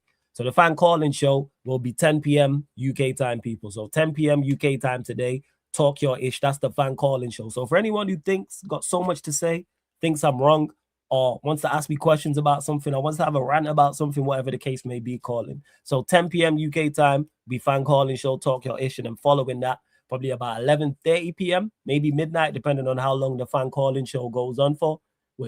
Fan calling show, I tell a lie, 10:30 p.m. Fan calling show will be 10, just keep a lookout, I'm trying to think. Yes, 10:30 p.m. And then like 11:50 p.m. will be a Sarcasm City Sports Q&A solo. So fan calling show, 10:30 p.m., Sarcasm City Sports Q&A solo edition. That'll be like 11:50 p.m. right here. And then following that, Friday, you'll have 9 p.m. You'll have the members Q&A people. So that's like where I answer questions from the chat, but I'm joined by members of the channel. That's Sarcasm City soldiers and higher people. So 9 p.m. they'll be there. And then 10:30 p.m. AFCON 2025 preview. So they'll be previewing Jez, Prime, Steve, Mike's, that scrub Victor. All will be there, people. Those 5 there will be doing that. So those 4 All-Stars and Victor will be there. Actually, 3 All-Stars and Victor and Prime. Because, their nation didn't make it to AFCON for a reason. But that's a whole different conversation. But yeah, people, make sure you check all of that out as well. I'm going to add that. And then Saturday, like I mentioned, Sarcasm City TV Extra YouTube channel, Newcastle United versus Chelsea. That's a 12:30 p.m. UK kickoff. So it'll be live like 15 minutes before. 5:30 p.m. kickoff.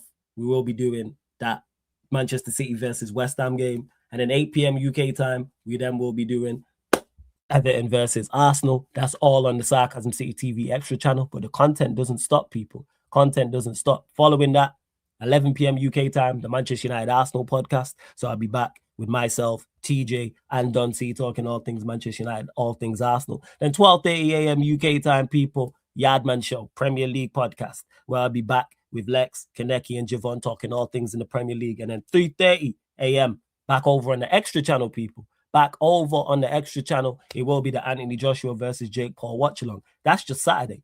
Sunday, boom. We start Sunday, 4 p.m. UK time, half an hour before kickoff. title chasing Aston Villa, unfortunately, take on Manchester United because I don't want to watch Manchester United, but here we are. Then following that, 11 p.m., Sarcasm City Sports Q&A. I'll be back with everybody talking all things in regards to all things in regards to the Premier League as well. And then 12:30 a.m., I'll be back. He'll be back in the building. You know what I'm saying? My like Rasta Crab, Barnes, Pops, Bayesian Show people, Manchester United Liverpool podcast with Bayesian Reds TV, 12:30 a.m. And you know, I actually forgot to mention all of that as well. Over on the extra channel, AFCON people gets underway Sunday, the 21st of December. Morocco versus Comoros. So one of the favorites for the competition, the host of the competition, Morocco will take on Comoros. The man will start like 30 minutes before kickoff, so 6:30 p.m. They'll start with that Morocco versus Comoros game, people. Again, no, that won't be on the extra channel. That'll be live on here. So the main channel, that will start on here. So look at the amount of content you're getting. So you're getting Aston Villa versus Manchester United over here on the main channel. Then following that, you're then getting AFCON opener, Morocco versus Comoros. Then following that at 11 p.m., you're getting the Sarcasm City Sports Q&A. Then 12:30 a.m. following that, you're getting the United Liverpool podcast by Barbados Edition, Beijing Reds TV. Where else are you getting this much quality content? What are we talking about? What are we talking about? Where else are we getting this much quality content? You must support it in AFCON. I don't have a team, you know. Must have a look. Don't really have a team like that.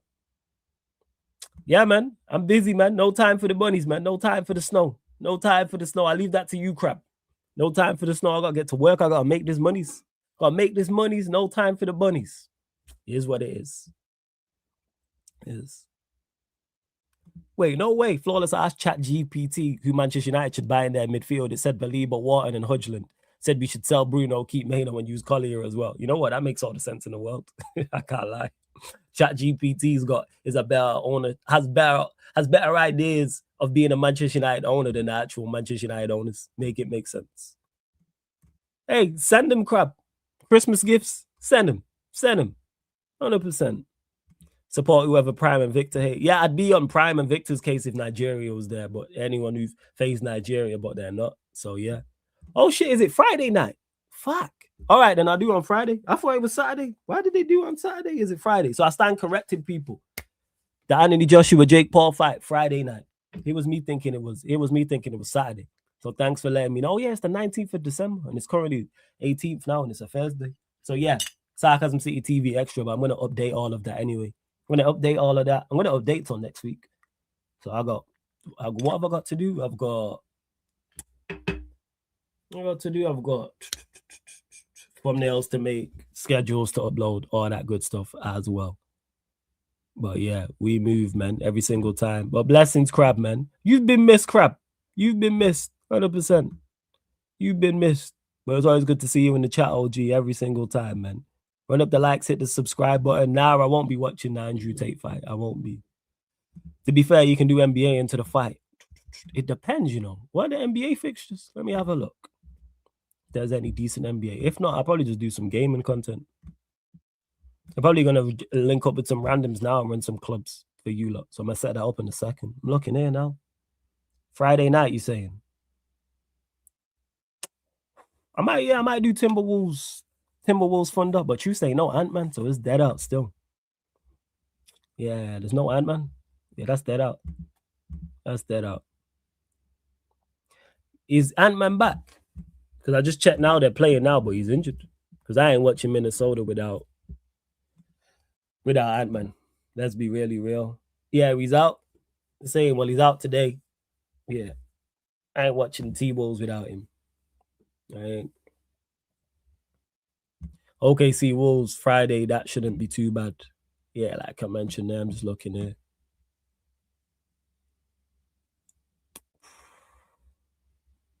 I'm just having a look.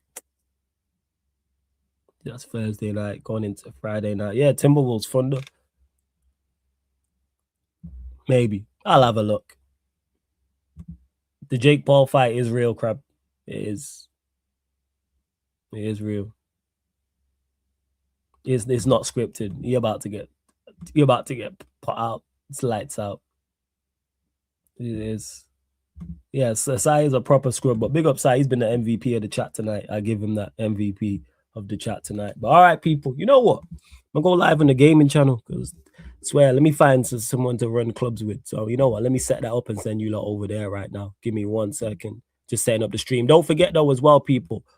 All the shows on the channel, people, are available on all audio platforms. So Spotify, iTunes, SoundCloud. If you want to listen, audio only. If you want to listen, audio only, people, then go to Spotify, type in Sarcasm City TV and follow on 5-star, or same with iTunes, Apple Podcasts. I know some people prefer to listen audio only. Maybe you don't want to see our faces. Maybe you don't want YouTube using up all your data, or whatever the case. Or maybe you just prefer to listen to podcast audio only. So again, go to Spotify, type in Sarcasm City TV. Please follow and 5-star us. Same with iTunes, Apple Podcast, or wherever you listen to podcasts, including SoundCloud as well, people. And if there's a podcast directory that it's not on, let me know and I get uploaded there. But we're pretty much everywhere. We are pretty much everywhere. Every single time.